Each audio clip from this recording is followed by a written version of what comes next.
Hello, I am पलक शाह और आज हम लोग स्टार्ट करने वाले एक नया topic that is ionic equilibrium. I hope आप सब लोग ने केमिकल इक्विलिब्रियम अच्छे से देख लिया रहेगा, समझ लिया रहेगा।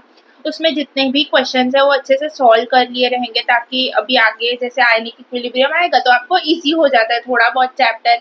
जब आपको बेसिक्स पता होगा इक्विलिब्रियम क्या होता है। इक्विलिब्रियम इज बेसिकली हमारा rate of forward direction, forward reaction is equal to rate of backward reaction. Correct. So मुझे अभी ये चीज बताओ, इक्विलिब्रियम पे रेट इक्वल रहता है ना फॉरवर्ड और बैकवर्ड का, तो कॉन्सेंट्रेशन इक्वल होना चाहिए या कांस्टेंट होना चाहिए एट इक्विलिब्रियम?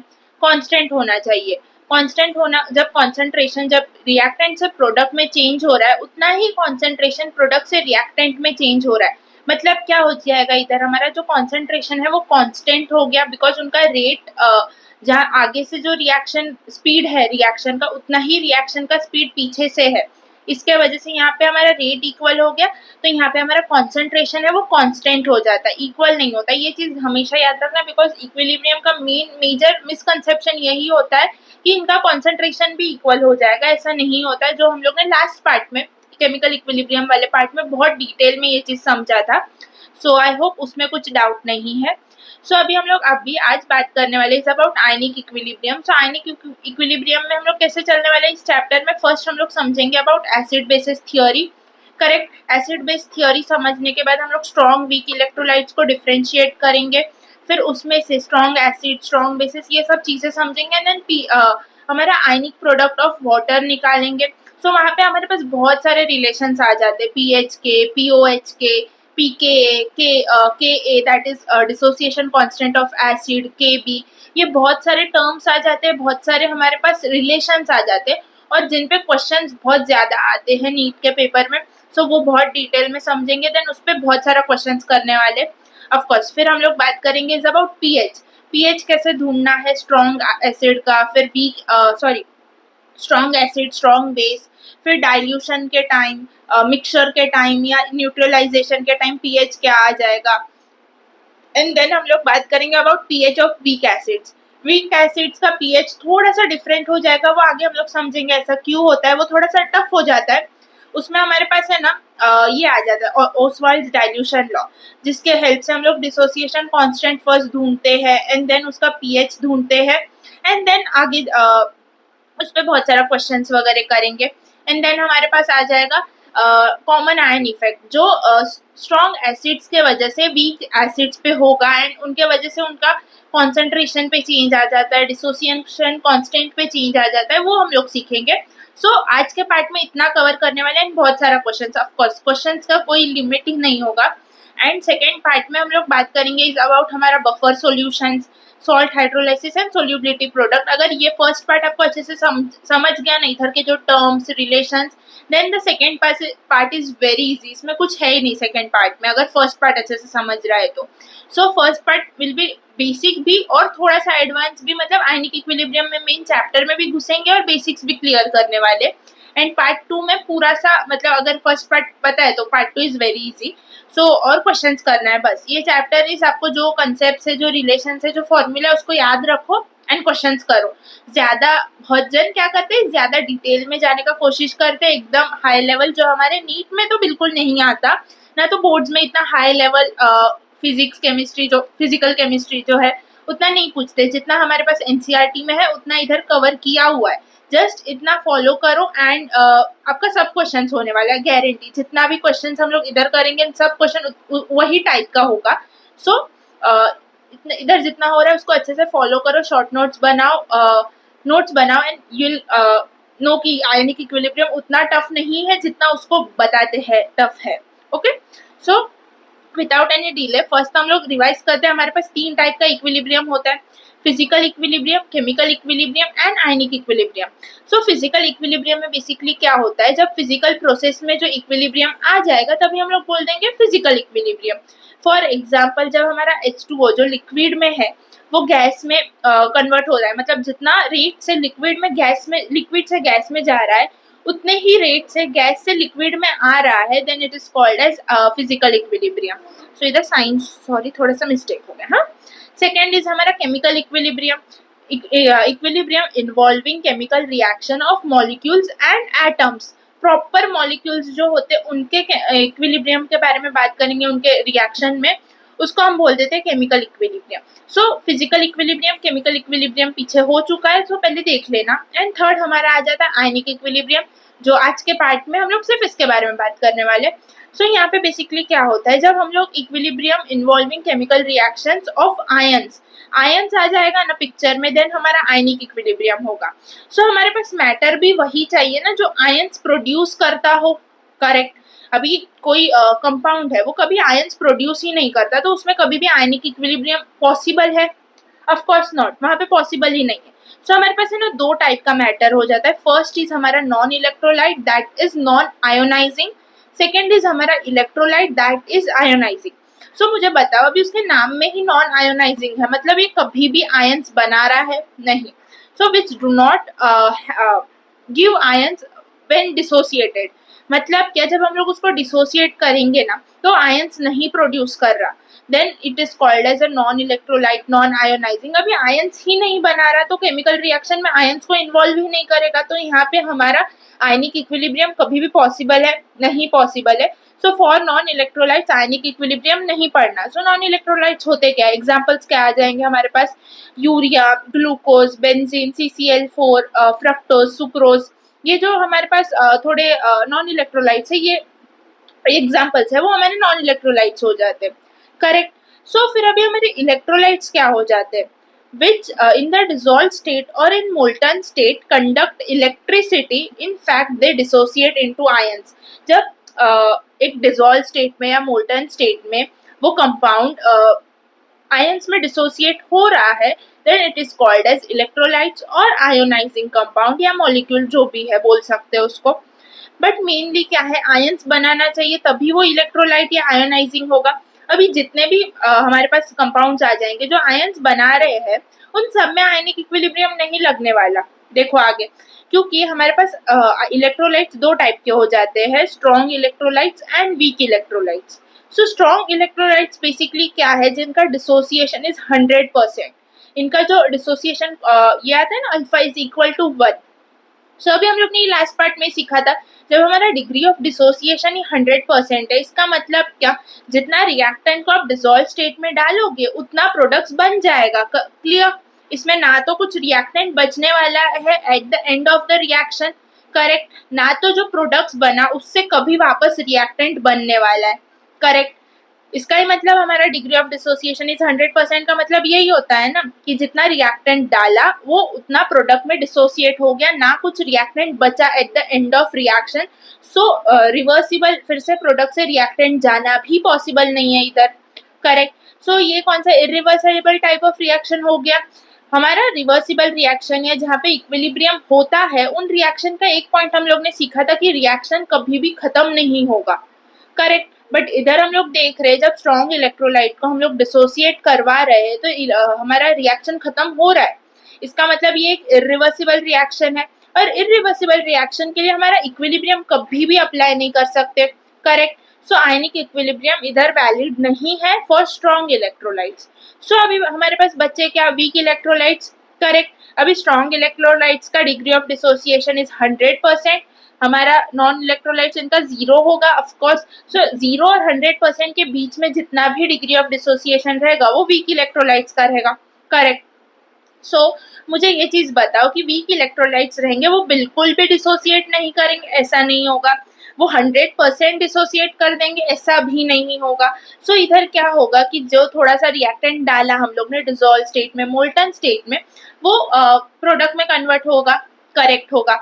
सो वो प्रोडक्ट से अभी रिएक्टेंट कंप्लीटली डिसोसिएट नहीं हुआ ना, तो प्रोडक्ट से वो रिएक्टेंट भी बनाता रहेगा, रिएक्टेंट से प्रोडक्ट भी बनाता रहेगा। सो ये रिएक्शन कभी भी एंड नहीं हो रहा।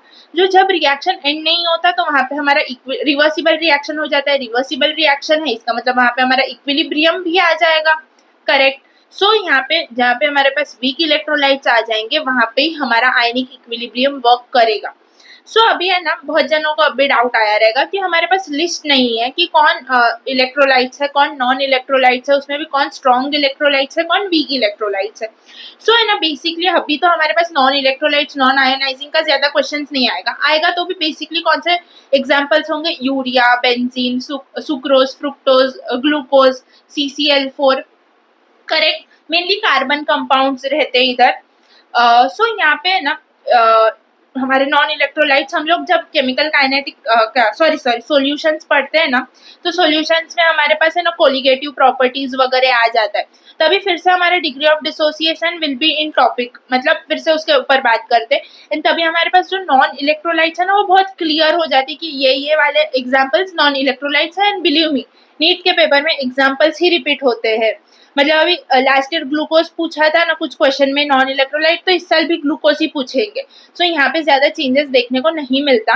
एंड इलेक्ट्रोलाइट्स हमारे पास क्या हो जाते हैं, बेसिकली स्ट्रॉन्ग इलेक्ट्रोलाइट्स आर हमारा strong acids, strong bases, strong salts. ये जो तीनों है ना, वो हमारे strong electrolytes. And weak electrolytes कौन है, हमारा weak bases, weak acids and weak salts. So ये हमारे हो जाते हैं वीक इलेक्ट्रोलाइट्स, करेक्ट। सो आगे हम लोग पूरा चार्ट रहेगा जहाँ पे हमारे पास strong acid, strong bases, strong salts, इनके बारे में बात करेंगे। एंड हमारा weak acids and weak bases को भी, जैसे एसिड बेस थियोरी खत्म होगा, फिर पहले तो वही चार्ट है पूरा एग्जाम्पल का, वो हम लोग को एक बार याद कर लेना। एंड बिलीव मी, जो 4 एग्जाम्पल्स है ना, वही रिपीट आते, कुछ नया हम लोग को कोई नया अलग से कोई एसिड नहीं दे देते। हम लोग को पता ही होता है कि ये एसिड स्ट्रॉन्ग है या वीक है। Believe me, with question practice आपको समझ जाएगा कि वही रिपीटेड एग्जाम्पल्स आते हैं एंड वही क्वेश्चन में पूछते हैं। ओके। सो हमारा अभी मुझे बताओ, आयनिक इक्विलिब्रियम कहाँ पे काम करता है, just for weak electrolytes, correct. क्यों, क्योंकि यहाँ पे हमारा रिएक्शन एक तो एंड में नहीं, मतलब खत्म नहीं हो जाता है, आयंस भी प्रोड्यूस करता है, करेक्ट। सो फॉर एग्जाम्पल अभी हम लोग ने CH3COOH लिया, एसिटिक एसिड, सबको पता है ये एक वीक एसिड है। बेसिकली जितने भी ऑर्गेनिक एसिड्स रहते हैं ना, वो सब वीक ही होते हैं, आगे चार्ट में समझोगे फिर से। सो यहाँ पे हम लोग ने C कॉन्सेंट्रेशन कुछ डाला था कंटेनर में, तो प्रोडक्ट ऑफकोर्स जीरो ही रहेगा, T is equal to 0 seconds पे। फिर T is equal to equilibrium पे हम लोग ने देखा कि C माइनस C अल्फा कुछ यूज हुआ है एंड प्रोडक्ट बना है, C अल्फा प्रोडक्ट बना है।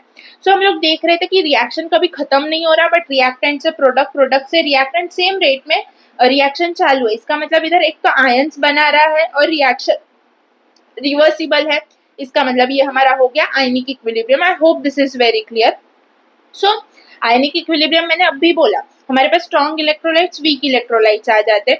इसमें हम लोग बेसिकली ये चैप्टर में हम लोग स्ट्रॉन्ग इलेक्ट्रोलाइट्स मतलब strong acid, strong base, strong salts, और वीक इलेक्ट्रोलाइट्स मतलब weak base, weak acids, correct. तो फर्स्ट हम लोग एसिड और बेस के बारे में थोड़ा क्लैरिटी लाना पड़ेगा, तभी हम लोग इन स्ट्रॉन्ग इलेक्ट्रोलाइट्स, वीक इलेक्ट्रोलाइट्स को और अच्छे से समझ पाएंगे, करेक्ट।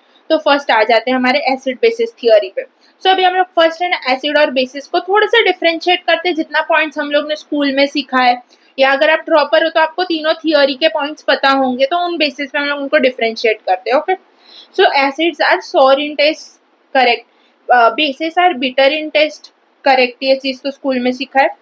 एसिड्स का पीएच क्या होता है, 7 से कम होता है। बेसिस का पीएच 7 से ज्यादा होता है, 7 पे न्यूट्रल होता है।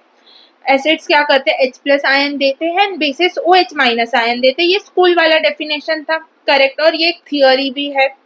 फोर्थ पॉइंट क्या है, blue litmus turns to red and red litmus turns to blue, ये कुछ नहीं। फिफ्थ पॉइंट इज एसिड्स हमारे इलेक्ट्रॉन को एक्सेप्ट करते हैं एंड बेसिस डोनेट करते हैं इलेक्ट्रॉन को। हम लोग ने केमिकल कंपाउंड में ये चीज डिस्कस किया था, याद है, Lewis base, Lewis acids, coordinate compounds बना रहे थे, तभी हम लोग ने डिस्कस किया था कि इधर एक खाली वैकेंट ऑर्बिटल है, तो इलेक्ट्रॉन्स इधर एक्सेप्ट किए जाएंगे, मतलब ये एक हमारा लुईस एसिड हो जाएगा, करेक्ट। एंड देन हमारे पास एक NH3 का एग्जाम्पल था, जिसके पास एक एक्स्ट्रा लोन पेयर था, वो लोन पेयर डोनेट कर देता है किसी वैकेंट ऑर्बिटल में कोऑर्डिनेट कंपाउंड के हेल्प से, देन ये डोनर बन जाता है, लुईस बेस बन जाता है। तो ये चीज हम लोग ने सीखा था, तो ये एक लुईस थियोरी है, लुईस एसिड बेस थियोरी है ये एक। तो इधर फिर से इसके ऊपर डिस्कस करेंगे। 6th पॉइंट इज हमारा प्रोटॉन। जो एसिड्स होता है ना, वो प्रोटॉन या H+ डोनर होंगे, एंड बेसिस जो होंगे वो प्रोटॉन या H+ एक्सेप्टर होंगे। सो इस थियोरी के बारे में आगे पढ़ेंगे, थोड़ा सा नया हो जाता है। Gives H+ ion, gives OH- ion, ये वाला स्कूल वाला है। ये एक्सेप्ट इलेक्ट्रॉन, डोनेट इलेक्ट्रॉन, ये केमिकल कंपाउंड्स में हम लोग ने केमिकल बॉन्डिंग में हम लोग ने पढ़ लिया है। ये लास्ट वाला पॉइंट थोड़ा सा नया हो जाता है, ब्रॉन्स्टेड-लॉरी थियरी हम लोग आगे डिस्कस करेंगे। सो इधर हमारे पास है ना मेन 3 थियरी आ जाता है एसिड बेस का। First is Arrhenius theory, second is Bronsted Lowry theory and third is Lewis theory. So in chemistry is all about theories. हम लोग कोई थियरी को सही या पूरी तरह गलत नहीं बोल सकते, हम लोग को सब थियरी में कुछ सही मिलता है, कुछ गलत मिलता है। सो हमारा काम है जस्ट सीखना कि क्या सही है और क्या गलत है, दोनों हम लोग सीखेंगे एंड उन पे क्वेश्चंस आता है वो हम लोग को सॉल्व करने होना चाहिए। बस बेसिक हमारा यही मोटिव रहता है, सबको पता है, करेक्ट। सो फर्स्ट हम लोग आ जाते हैं हमारे अरेनियस थियरी पे।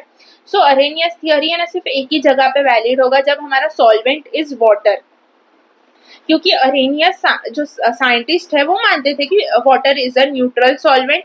इसके लिए जब हम लोग वाटर को सॉल्वेंट लेंगे तभी ही हमारा Arrhenius theory will be valid, ऐसा उनका मानना था, करेक्ट। सो यहाँ पे ये क्या बोलते हैं, जब एसिड्स हम लोग वाटर में डिसोसिएट करने को डाल देंगे तो वो H प्लस आयन देंगे, correct. It gives H plus ion in water. So HCl को जब हम लोग पानी में डाल रहे तो H plus plus Cl minus हम लोग को मिलेगा, करेक्ट।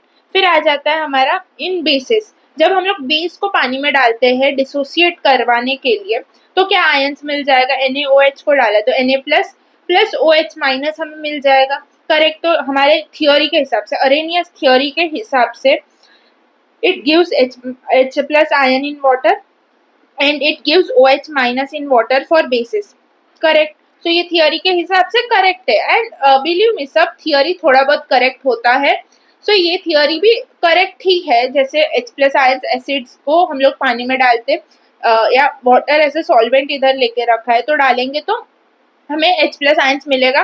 सो वो इंडिकेट करता है कि एक एसिड है, करेक्ट। एंड जब OH माइनस आयंस मिलता है तो ये इंडिकेट करेगा कि ये बेस है, करेक्ट। बट इधर सिर्फ सॉल्वेंट एज अ वाटर लिया है, वो एक लिमिटेशन हो जाता है, आगे पढ़ेंगे उसको।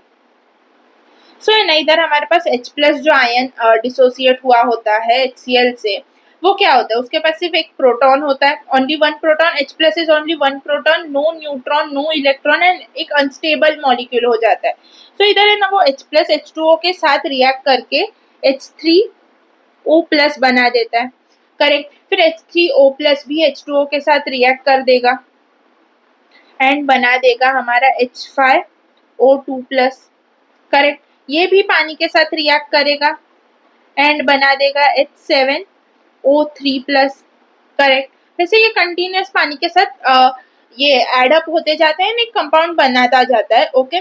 सो वैसे ही OH माइनस भी पानी में डिसोसिएट हो रहा है, OH माइनस भी H2O के साथ रिएक्ट करके कुछ बना सकता है, क्या, H3O2 माइनस, करेक्ट। इसको पानी में डाल दिया तो क्या बनेगा, H5O3 माइनस।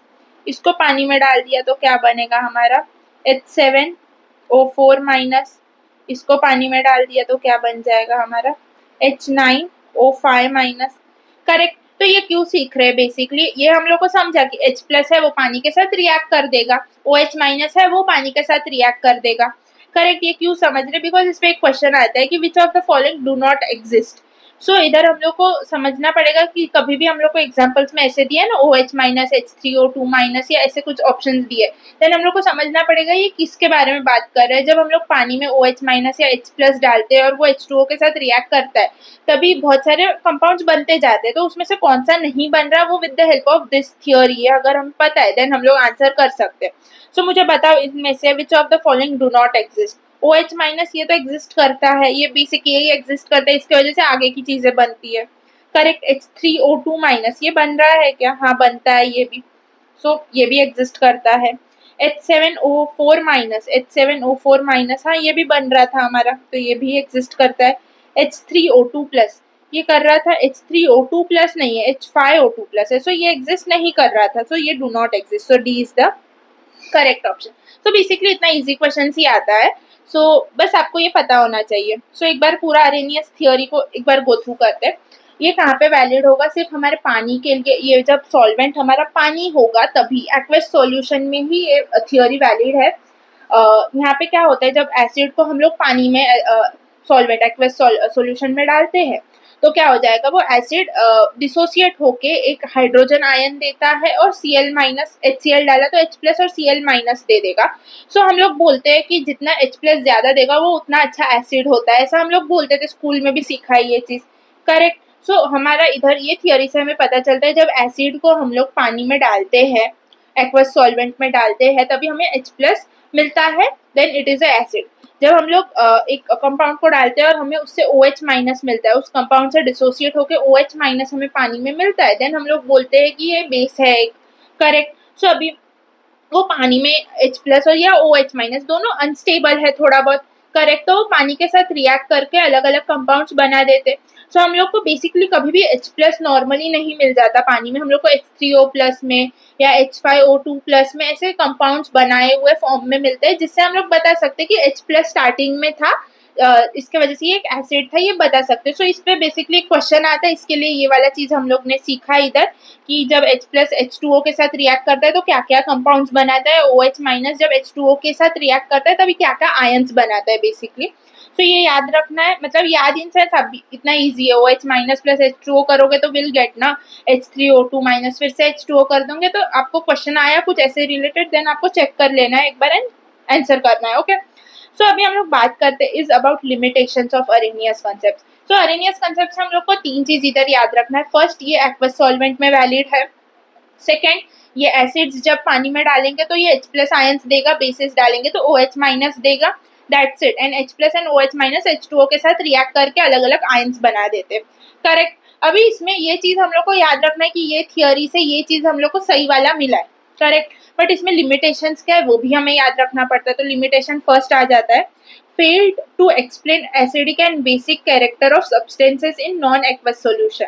मतलब एसिडिक और बेसिक कैरेक्टर्स नहीं बता पाए जब हम लोग ने सॉल्वेंट को एज अ वाटर नहीं लिया था तभी, करेक्ट। अभी कोई एसिड है कोई बेस है तो उसको हम लोग नॉर्मली भी बता सकते हैं, बट ये नहीं बता पाए जब हम लोग ने दूसरे कोई सॉल्वेंट, नॉन एक्वस सॉल्वेंट लिया तभी, ओके। सो मैंने बोला था ना ऊपर की वाटर होना एक लिमिटेशन हो गया। भले वाटर में उन्होंने बराबर बताया कि एसिड H+ देगा, बेसिस OH- देगा, but non aqueous solution solvents में वो नहीं बता पाए, तो वो एक लिमिटेशन हो गया। सेकेंड क्या हो गया कि fail to explain the neutralisation process which occur in absence of solvent. So basically क्या होता है, जब हम लोग सॉल्वेंट नहीं भी लेंगे ना तभी सॉल्ट प्लस ये न्यूट्रलाइज कर सकते हैं, एसिड प्लस बेस करके हमें आयंस मिलता ही है, करेक्ट। वो पानी वो सॉल्वेंट के बिना भी हो सकता है बट वो एक्सप्लेन नहीं कर पाए, तो वो एक लिमिटेशन हो गया। थर्ड क्या हो गया कि ये fail to explain acidic basic nature of substances without having H+ और OH- आयन। अभी किसी के पास H+ और OH- आयन नहीं है तो हम लोग कैसे बताएंगे कि वो एसिडिक है या बेसिक है, correct. For example AlCl3, BCl3, इनके पास तो H+ भी नहीं है, OH- भी नहीं है, तो डिसोसिएट क्या ही करेंगे ना H+ में, करेक्ट। तो यहाँ पे वो चीजें है ही नहीं, तो उनके बारे में हम लोग एसिड बेसिक कैरेक्टर्स उनका बता नहीं सकते, तो एक ये लिमिटेशन हो गया। तो बेसिकली थर्ड वाला पॉइंट इज ज्यादा इंपॉर्टेंट, सबसे ज्यादा। सो आई होप ये वाला थियोरी सबको समझा होगा। आपको ये थियोरीज में बेसिकली जो 3-4 चीजें हैं वही याद रखनी है। सो आई होप आप सबको अरेनियस कॉन्सेप्ट अच्छे से समझा होगा। इसमें बेसिकली हमारा एसिड जो है वो वाटर में H+ आयन देगा, बेस वाटर में OH- आयन देगा, एंड वाटर ही एक सॉल्वेंट रहेगा फॉर अरेनियस थियोरी। एंड इनके लिमिटेशंस क्या है, सिर्फ ये वाटर में एक तो हमें बता रहे हैं, एंड सेकेंड कि विदाउट सॉल्वेंट भी इनका न्यूट्रलाइजेशन हो सकता है, बट ये वो बताने में फेल हो गए। एंड थर्डली जहाँ पे हमारे पास H+ एंड OH- आयंस नहीं है वहां पे ये नहीं बता पाए कि वहां पे एसिडिक और बेसिक कैरेक्टर कैसे डिफाइन करेंगे, ओके। सो अभी हम लोग आ जाते हैं हमारे सेकेंड थियोरी पे, दैट इज ब्रॉन्स्टेड-लॉरी थियोरी। सो इस थियोरी में इन्होंने क्या बोला कि एसिड्स जो है ना वो H+ आयंस देते हैं कोई भी सॉल्वेंट में। सो ये हमारा अरेनियस थियोरी क्या बोल रहा है कि वो H+ आयंस देता है इन ओनली एक्वस सॉल्वेंट, और ये क्या बोल रहे हैं कि H+ आयन कोई भी सॉल्वेंट में देगा। सो हम लोग बोल सकते हैं क्या कि all Arrhenius acids are Bronsted acids भी, मतलब जो जो एसिड्स अरहेनियस में हम लोग डिफाइन कर पा रहे थे कि ये एक एसिड है, वो ब्रॉन्स्टेड वाले थियोरी में भी हम लोग उसको डिफाइन कर पाएंगे एज अ एसिड, करेक्ट। तो यहाँ पे हमारे पास स्टेटमेंट ये आ जाता है कि all Arrhenius acids are Bronsted acids and all Bronsted acids are not Arrhenius acids because Bronsted Lowry theory defines for any solvent, any kind of solvent के लिए हम लोग उस एसिड को डिफाइन कर रहे हैं, बट हमारे अर्हेनियस थ्योरी में सिर्फ वाटर एज ए सॉल्वेंट लिया था। करेक्ट। तो एसिड्स यहाँ पे क्या हो जाएगा, जो H प्लस आयन्स देगा कोई भी सॉल्वेंट में is are acid, and base क्या हो जाएगा यहाँ पे, which accepts H plus ion. So हमारा अरेनियस थियोरी और ब्रॉन्स्टेड-लॉरी थ्योरी का बेसिस का डेफिनेशन थोड़ा सा डिफरेंट हो जाता है, बट दोनों गलत नहीं है। दोनों का बेसिस वो भी होते हैं जो OH माइनस आयन देते हैं, एंड जो H प्लस आयन एक्सेप्ट करते हैं वो भी बेसिस होते हैं।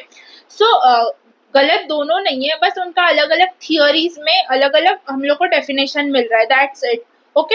सो कोई भी थियोरी को ज्यादा सही या ज्यादा गलत हम नहीं मान सकते। ओके। हम लोग को बस जो थियोरी में वो बता रहे हैं, जो हम लोग पढ़ रहे हैं, इसलिए ऑफकोर्स वो थियोरी में जो बता रहे हैं वो ऑफकोर्स सही है, बस उनमें लिमिटेशंस आ जाते हैं, मतलब थोड़ा सा ये चीजें नहीं बता पाए वो उनके थियोरी में, वो लिमिटेशंस हो जाते हैं। एंड इधर भी बेसिस जो होते हैं फॉर ब्रॉन्स्टेड-लॉरी थ्योरी, यहाँ पे बेसिस को कैसे डिफाइन करते हैं, जो एक्सेप्ट करते हैं H प्लस आयन को वो बेसिस होंगे। सो एसिड्स को हम लोग प्रोटॉन डोनर भी बोल सकते हैं बिकॉज H प्लस आयन दे देता है, एंड हम लोग बेसिस को प्रोटॉन एक्सेप्टर भी बोल सकते हैं बिकॉज वो H प्लस आयन लेता है, accept H plus ion. Correct. So for example HCl को हम लोग जब कोई भी सॉल्वेंट में डाल देंगे तो will get H plus plus Cl minus. Correct. तो HCl तो हमारा एक एसिड है। करेक्ट। और एसिड जो है according to Bronsted Lowry theory H plus ion देगा कोई भी सॉल्वेंट में। करेक्ट। सो जो दूसरा बचेगा हमारा ion that is Cl minus, उसको हम बोल देंगे conjugate base. I hope this is clear कि जब भी हम लोग एक एसिड को डिसोसिएट करते हैं H प्लस आयन के अलावा जो भी आयन प्रेजेंट होगा उसको हम बोल देंगे conjugate base. And for bases, जब हम लोग एक बेस में कोई H प्लस आयन को ऐड करते हैं, for example NH3 plus H plus, so यहाँ पे क्या हो जाएगा NH4 प्लस। करेक्ट। तो NH3 was a base, NH4 plus is a conjugate acid. I hope this is very clear, क्योंकि हम लोग ऐसे भी एग्जाम्पल ऐसे भी देख सकते हैं कि अभी कॉन्जुगेट बेस है Cl माइनस, उसमें हम लोग ने H प्लस को ऐड कर दिया तो हमें HCl मिलेगा। सो कॉन्जुगेट बेस को अगर हम लोग ने एज अ बेस यूज किया तो हमें एसिड मिल रहा है। तो अब देख पाओगे तो मतलब ऐसा इमेजिन कर पाओ कि एसिड को डिसोसिएट किया तो H प्लस Cl माइनस मिला। करेक्ट। सो यहाँ पे हम लोग एसिड से कॉन्जुगेट बेस मिला, बट कॉन्जुगेट बेस को हम लोग ने H प्लस से ऐड कर दिया तो हम लोग को फिर से एसिड मिल रहा है। तो यही थियोरी है, जस्ट यहाँ पे अच्छे से समझने का कोशिश करो। फॉर एग्जाम्पल बेस में जब H प्लस ऐड किया तो कॉन्जुगेट एसिड मिला। करेक्ट। वही मैं इधर बोल रही हूँ कि कॉन्जुगेट बेस में हम लोग ने H प्लस ऐड किया तो हमें एसिड मिल जाता है। Correct. I hope this is थोड़ा बहुत क्लियर कि जब हम लोग एक एसिड को कोई भी सॉल्वेंट में डिसोसिएट करेंगे तो will get H plus ion plus Cl minus, and Cl minus यहाँ पे क्या होगा, हमारा कॉन्जुगेट बेस होगा। करेक्ट। वैसे ही कोई भी बेस में हम लोग H प्लस को ऐड कर रहे हैं, फॉर एग्जाम्पल NH3 में हम लोग ने H प्लस प्रोटॉन को ऐड किया तो हमें NH4 प्लस मिला। सो NH3 तो इधर हमारा बेस है बिकॉज ये H प्लस को एक्सेप्ट कर रहा है। करेक्ट। सो तो अभी इससे जो बन रहा है NH4 प्लस, ये हमारा क्या हो जाएगा, कॉन्जुगेट एसिड। करेक्ट। तो आई hope this is very clear. Conjugate base and conjugate acid बहुत क्लियर है बिकॉज इस वाले टॉपिक पे बहुत सारा PYQs आ चुका है, बहुत सारा इंसेंस, मतलब इस टॉपिक पे आना चाहिए एसिड बेस थियोरी में। इस टॉपिक से ज्यादा क्वेश्चंस आए हुए हैं, so you need to know this. Okay. So अभी हम लोग एक पॉइंट है इधर जिसपे क्वेश्चंस बहुत आ जाता है, that is all strong acids या bases have weak conjugate base या एसिड। मतलब एक स्ट्रॉन्ग एसिड को जब हम लोग डिसोसिएट करेंगे इनटू अ सॉल्वेंट, डालेंगे सॉल्वेंट में, तो वो H प्लस और कुछ तो जो भी आयन रहेगा वो डिसोसिएट करेगा, तो वो जो आयन है वो कॉन्जुगेट बेस बन जाता है। बट अगर एक स्ट्रॉन्ग एसिड है तो वो जो कॉन्जुगेट बेस बन रहा है वो एक वीक कॉन्जुगेट बेस है। And vice versa, all weak acids या bases have strong conjugate bases and acids. I hope this is very clear. जैसे एसिड से हमें कॉन्जुगेट बेस मिलेगा, जब एक स्ट्रॉन्ग एसिड है तो ये कॉन्जुगेट बेस हमारा वीक होगा, एंड जब हमारा ये वीक समझो ये एसिड है, वीक एसिड है, तो कॉन्जुगेट बेस जो बनेगा वो ज्यादा स्ट्रॉन्गर होगा। फॉर एग्जाम्पल अभी विद द हेल्प ऑफ जो हम लोग का इक्विलिब्रियम कांस्टेंट के हेल्प से भी ये चीज समझा सकते हैं। फॉर एग्जाम्पल HA को हम लोग ने एक एसिड लिया, करेक्ट, इसको एक सॉल्वेंट में डाला तो हमें H plus and A minus मिल गया। So of course A minus is हमारा conjugate base here. Correct. So conjugate base है तो इसका हम लोग ने इक्विलिब्रियम कांस्टेंट हम लोग को इक्वल टू 100 मिला। सेकेंड एग्जांपल ये HB, इसको हम लोग ने एक सॉल्वेंट में डाला तो हमें H प्लस और B माइनस मिला। ये एसिड है, ये कॉन्जुगेट बेस है, इसका equilibrium constant is equal to 10। तो मुझे बताओ किसका एसिडिक स्ट्रेंथ ज्यादा है। हमारा एसिडिक स्ट्रेंथ का मतलब क्या होता है कि जो ज्यादा H प्लस आयन देगा, इसके डेफिनेशन में ये देखो ना, which gives H plus ion in any solvent। अभी जो एसिड ज्यादा H plus ion देगा वो ऑफ कोर्स ज्यादा स्ट्रॉन्गर एसिड रहेगा। करेक्ट। सो स्ट्रॉन्गर एसिड है, इसका मतलब उसका इक्विवेलेंट, अगर प्रोडक्ट ज्यादा बनेगा H प्लस आयन ज्यादा देगा तो हमारा K equivalent sorry equilibrium constant will be ज्यादा। Correct, for a stronger acid. तो इधर मुझे बताओ एसिडिक स्ट्रेंथ किसका ज्यादा होगा, HA का या HB का। ऑफ कोर्स HA का एसिडिक स्ट्रेंथ ज्यादा रहेगा, बिकॉज वो ज्यादा आयंस दे रहा है, ज्यादा प्रोडक्ट फॉर्म कर रहा है, मतलब H प्लस आयंस को ज्यादा डिसोसिएट कर रहा है, ऐसे भी बोल सकते हैं, बिकॉज उसका इक्विलिब्रियम कांस्टेंट ज्यादा आ रहा है। मतलब products of course product side concentration ज्यादा है, मतलब वो H प्लस आयन ज्यादा दे रहा है। करेक्ट, इन कंपैरिजन टू हमारा HB वाले एसिड का। सही। अभी सेम रिएक्शन को हम लोग उल्टा कर देंगे, रिवर्स कर देंगे, तो इनका इक्विलिब्रियम कांस्टेंट क्या हो जाता है, 1/इनवर्स में चला जाता है। सो अभी HA वाले एसिड का इधर हम लोग क्लियरली समझ रहे हैं कि स्ट्रॉन्गर एसिड कौन सा है हमारा, ये स्ट्रॉन्गर है HA वाला।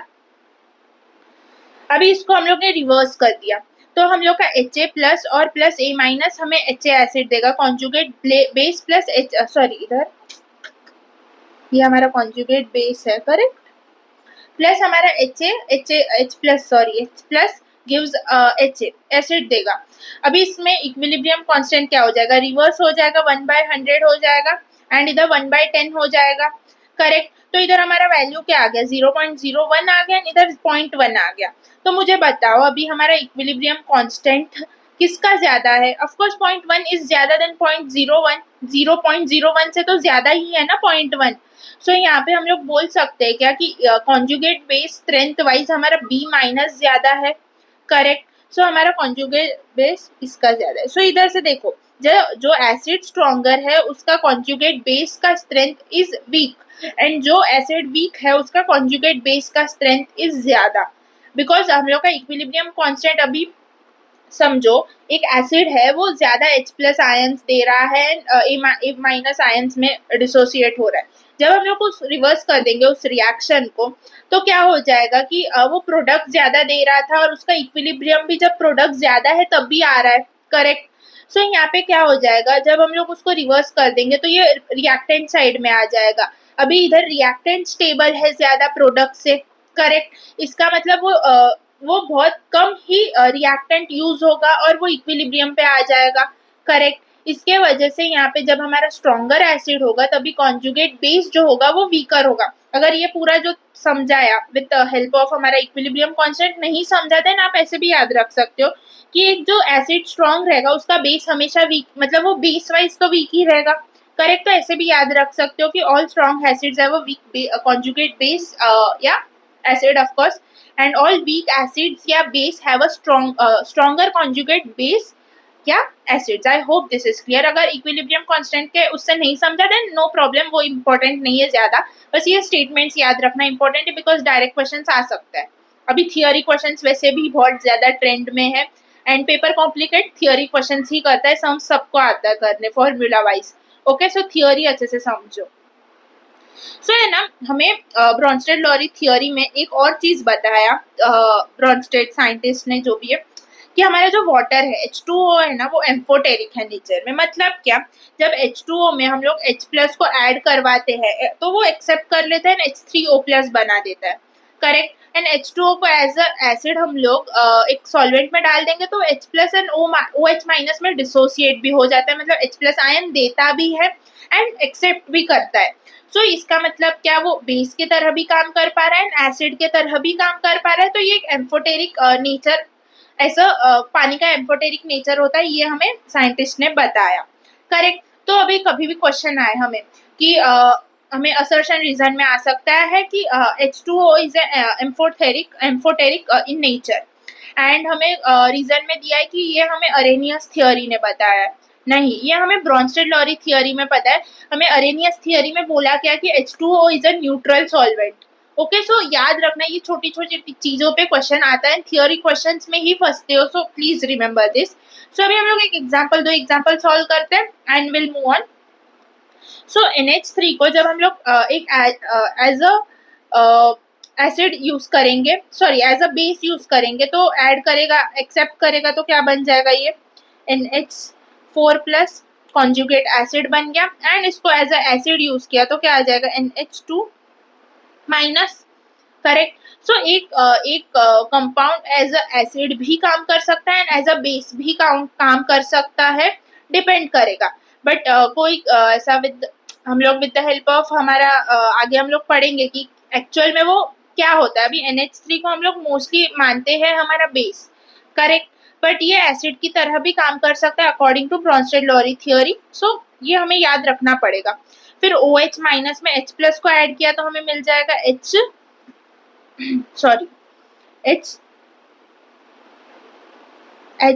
H2O। करेक्ट। एंड एक H को निकाल दिया तो हमें मिल जाएगा सॉरी इसको निकाल दिया तो 2 minus. Correct. So I hope this is very clear. हम लोग को ऐसे ही क्वेश्चन आता है, हमें कोई भी कंपाउंड देके रखेंगे एंड उनका conjugate base and conjugate acid दोनों पूछ लेते, तो वी शुड नो कि क्या होता है। कॉन्जुगेट बेस बनाना है तो हमें एक H को निकालना पड़ेगा एंड कॉन्जुगेट एसिड बनाना है तो एक H को ऐड करना पड़ेगा। करेक्ट।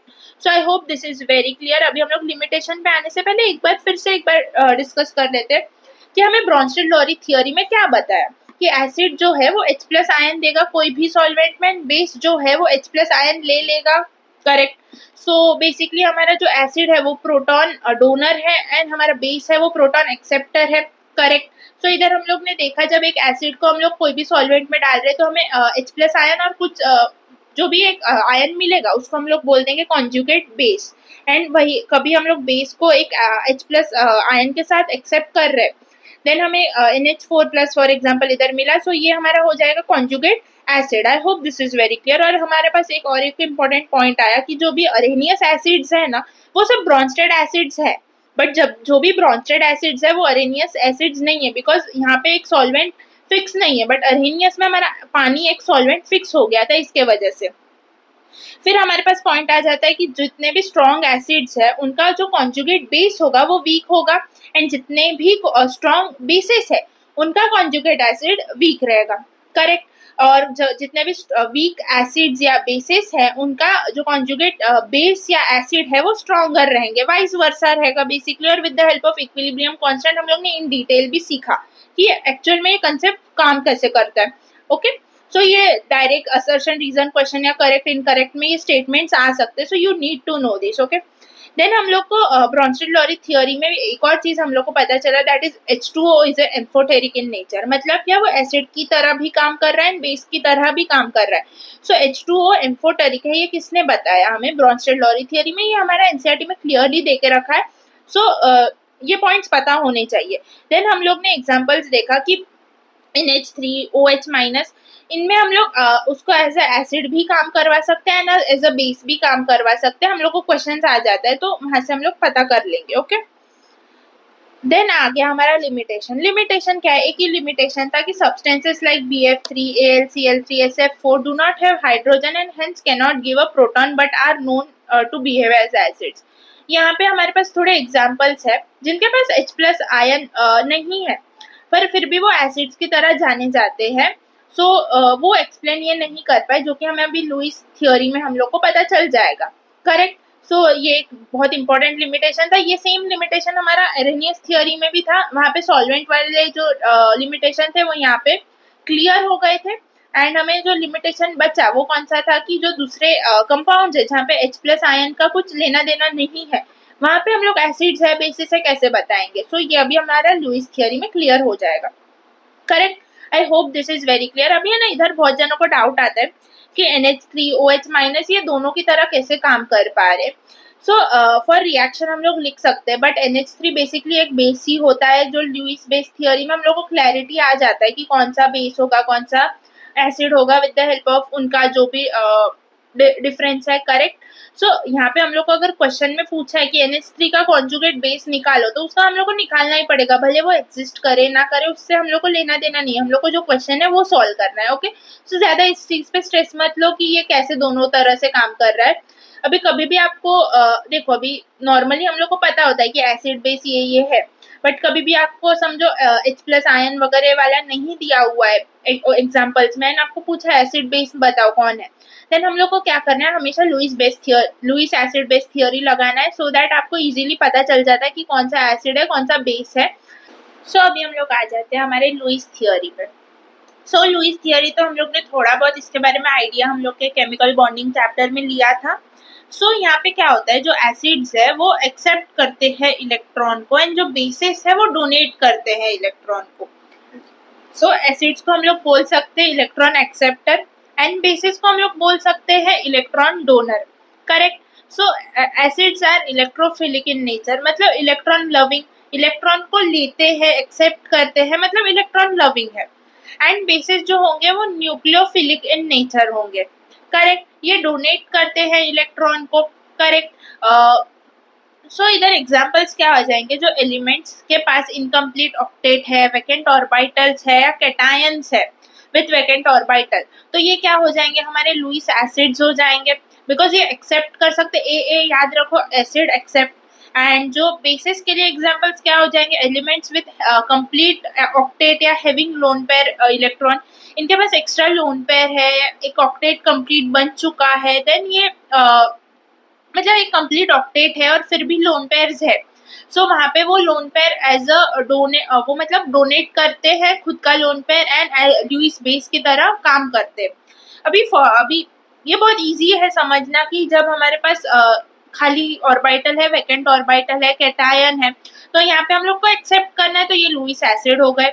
जब हमारे पास लोन पेयर है एक्स्ट्रा, या हम लोग एक चार्ज नेगेटिव चार्ज है, एनायन है, तो वहां पे एक्स्ट्रा है हमारे पास इलेक्ट्रॉन्स, तो वहां पे डोनेट करना है, तो वहां पे हमारा लुईस बेस हो जाएगा। सो हमारे पास थोड़े एग्जांपल्स है, BF3 तो सबको पता है कि कैसे होता है हमारा,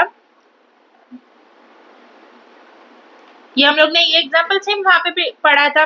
सो यहाँ पे बेसिकली इधर हमारे पास ऐसा दो ही होता है, बट फिर एक्साइटेशन, फर्स्ट एक्साइटेड स्टेट में ये वाला इधर जाता है, and 3F comes and make a complete BF3, फिर ये वाला ऑर्बिटल जो है वो एम्प्टी रहता है। तो यहाँ पे क्या हो सकता है कि कोई भी बाहर से दो इलेक्ट्रॉन्स कोई भी एक मॉलिक्यूल शेयर कर सकता है इसके साथ, एंड एक कंपाउंड बना सकता है, करेक्ट। तो ये एक्सेप्ट कर रहा है बाहर से जो इलेक्ट्रॉन्स आएंगे, समझो अगर F ही है, F4 माइनस है, सो F माइनस को एक्सेप्ट करना है, यहाँ पे F माइनस के पास एक्स्ट्रा इलेक्ट्रॉन्स है, तो वो इलेक्ट्रॉन्स वो इधर आके डोनेट करेगा, एंड BF4 माइनस बन सकता है।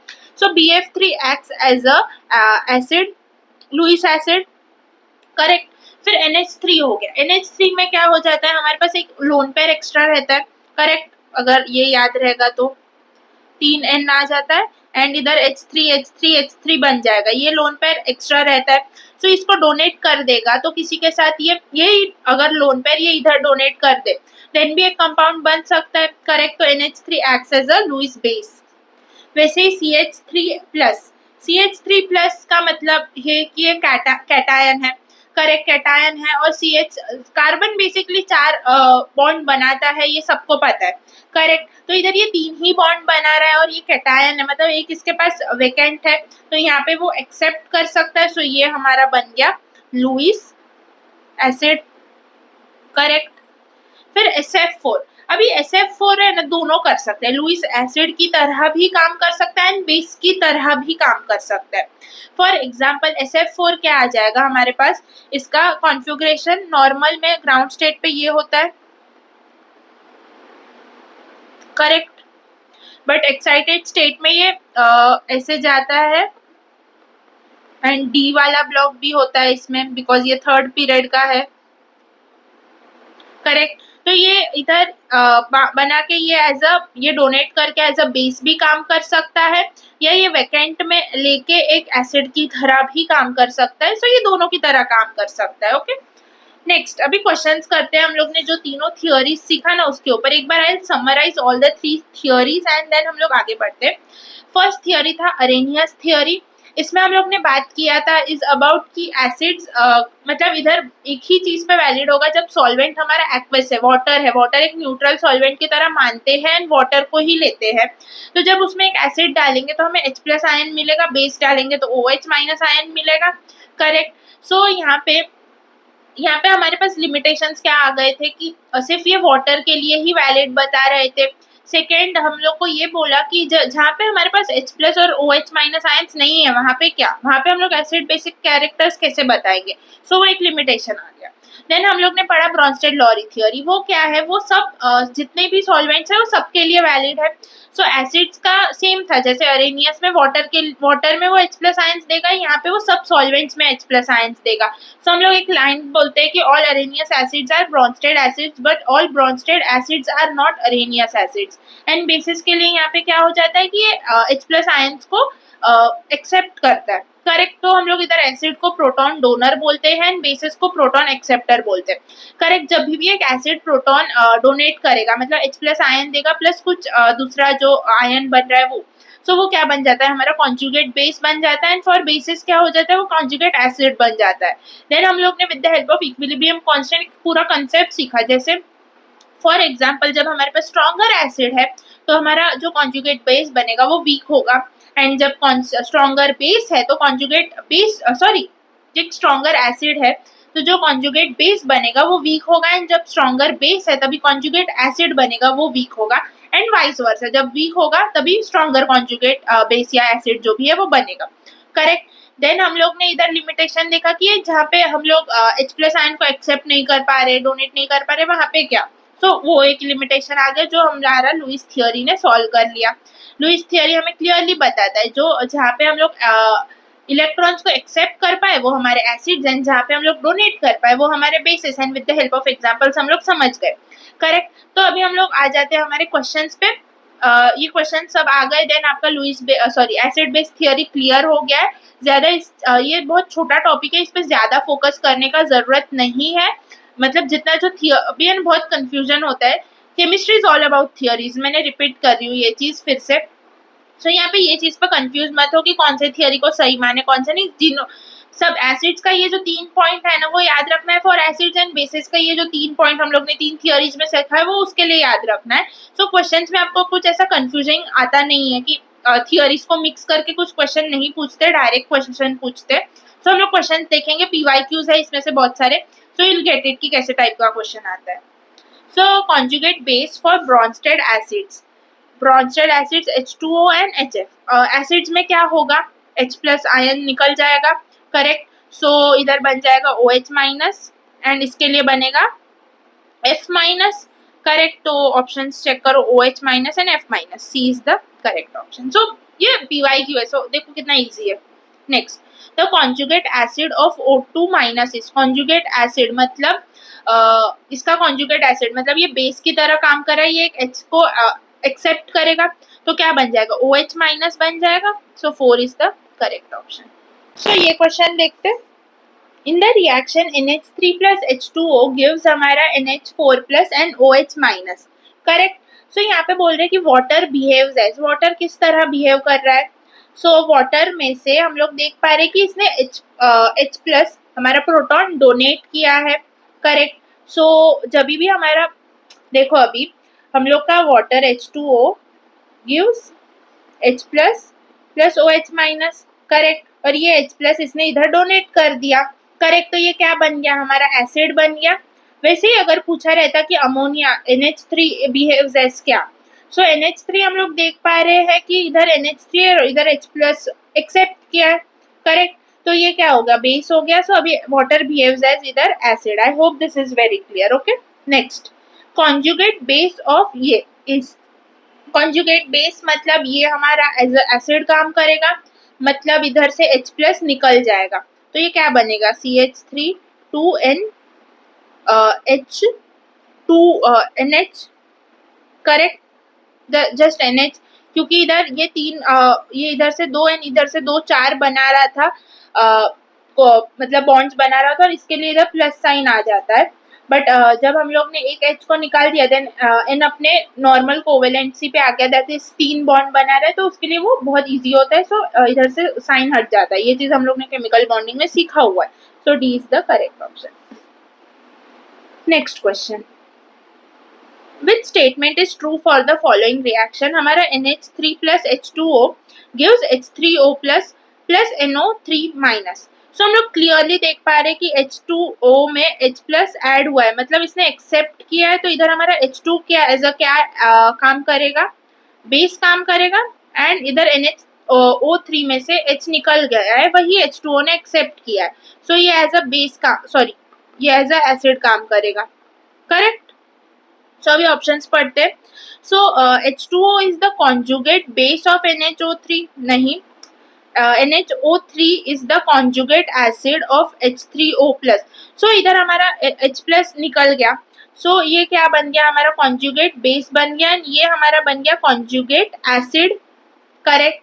आई hope this is very clear. So NHO3 is the conjugate acid of H3O plus, नहीं। NO3 minus is the conjugate base of HNO3। हाँ ये सही है। NO3 minus is the conjugate base of HNO3। हाँ। H3O plus is the conjugate base of H2O। ये sorry ये as a base काम कर रहा है, तो ये कॉन्जुगेट एसिड होगा। हाँ बराबर लिखा है, आई गॉट कंफ्यूज। सो ये नहीं, ये कॉन्जुगेट एसिड की तरह काम कर रहा है। सो ये गलत है।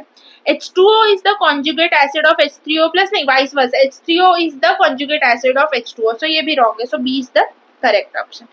ये थोड़ा सा डिफिकल्ट है, बट यहाँ पे आपको समझना है कि कौन H प्लस को एक्सेप्ट कर रहा है, कौन डोनेट कर रहा है। उस हिसाब से हमें कॉन्जुगेट एसिड कॉन्जुगेट बेस को बताना है, देन सॉल्व करना है क्वेश्चन। तो हम लोग क्लियरली देख पा रहे थे कि HNO3 ने अपना H प्लस डोनेट कर दिया, मतलब ये एसिड है। करेक्ट। और डोनेट करने के बाद जो आयन बच जाता है वो हमारा कॉन्जुगेट बेस बन जाता है। करेक्ट। और H2O ने एक्सेप्ट कर लिया, मतलब वो एक बेस है, और जो एक्सेप्ट करने के बाद जो कंपाउंड सॉरी जो आयन बन जाता है वो हमारा कॉन्जुगेट एसिड बन जाता है। Correct. I hope this is very clear. तो ये क्वेश्चन देखते हैं। Which of the following can act as both as Bronsted acid and Bronsted base? मतलब क्या वो एक्सेप्ट भी कर सकता है H plus ion and donate भी कर सकता है। सो Cl माइनस एक्सेप्ट कर लेगा, डोनेट कर पाएगा नहीं, उसके पास है ही नहीं। HCO3 माइनस, हाँ ये एक्सेप्ट भी कर सकता है, डोनेट भी कर सकता है। सो ये पॉसिबल है। क्या बन जाएगा, एक्सेप्ट करने के बाद H2CO3 एंड डोनेट करने के बाद CO3 माइनस। H3O प्लस, हाँ ये डोनेट कर देगा तो H2O बन जाएगा, बट एक्सेप्ट नहीं कर सकता। सो ये नहीं होगा।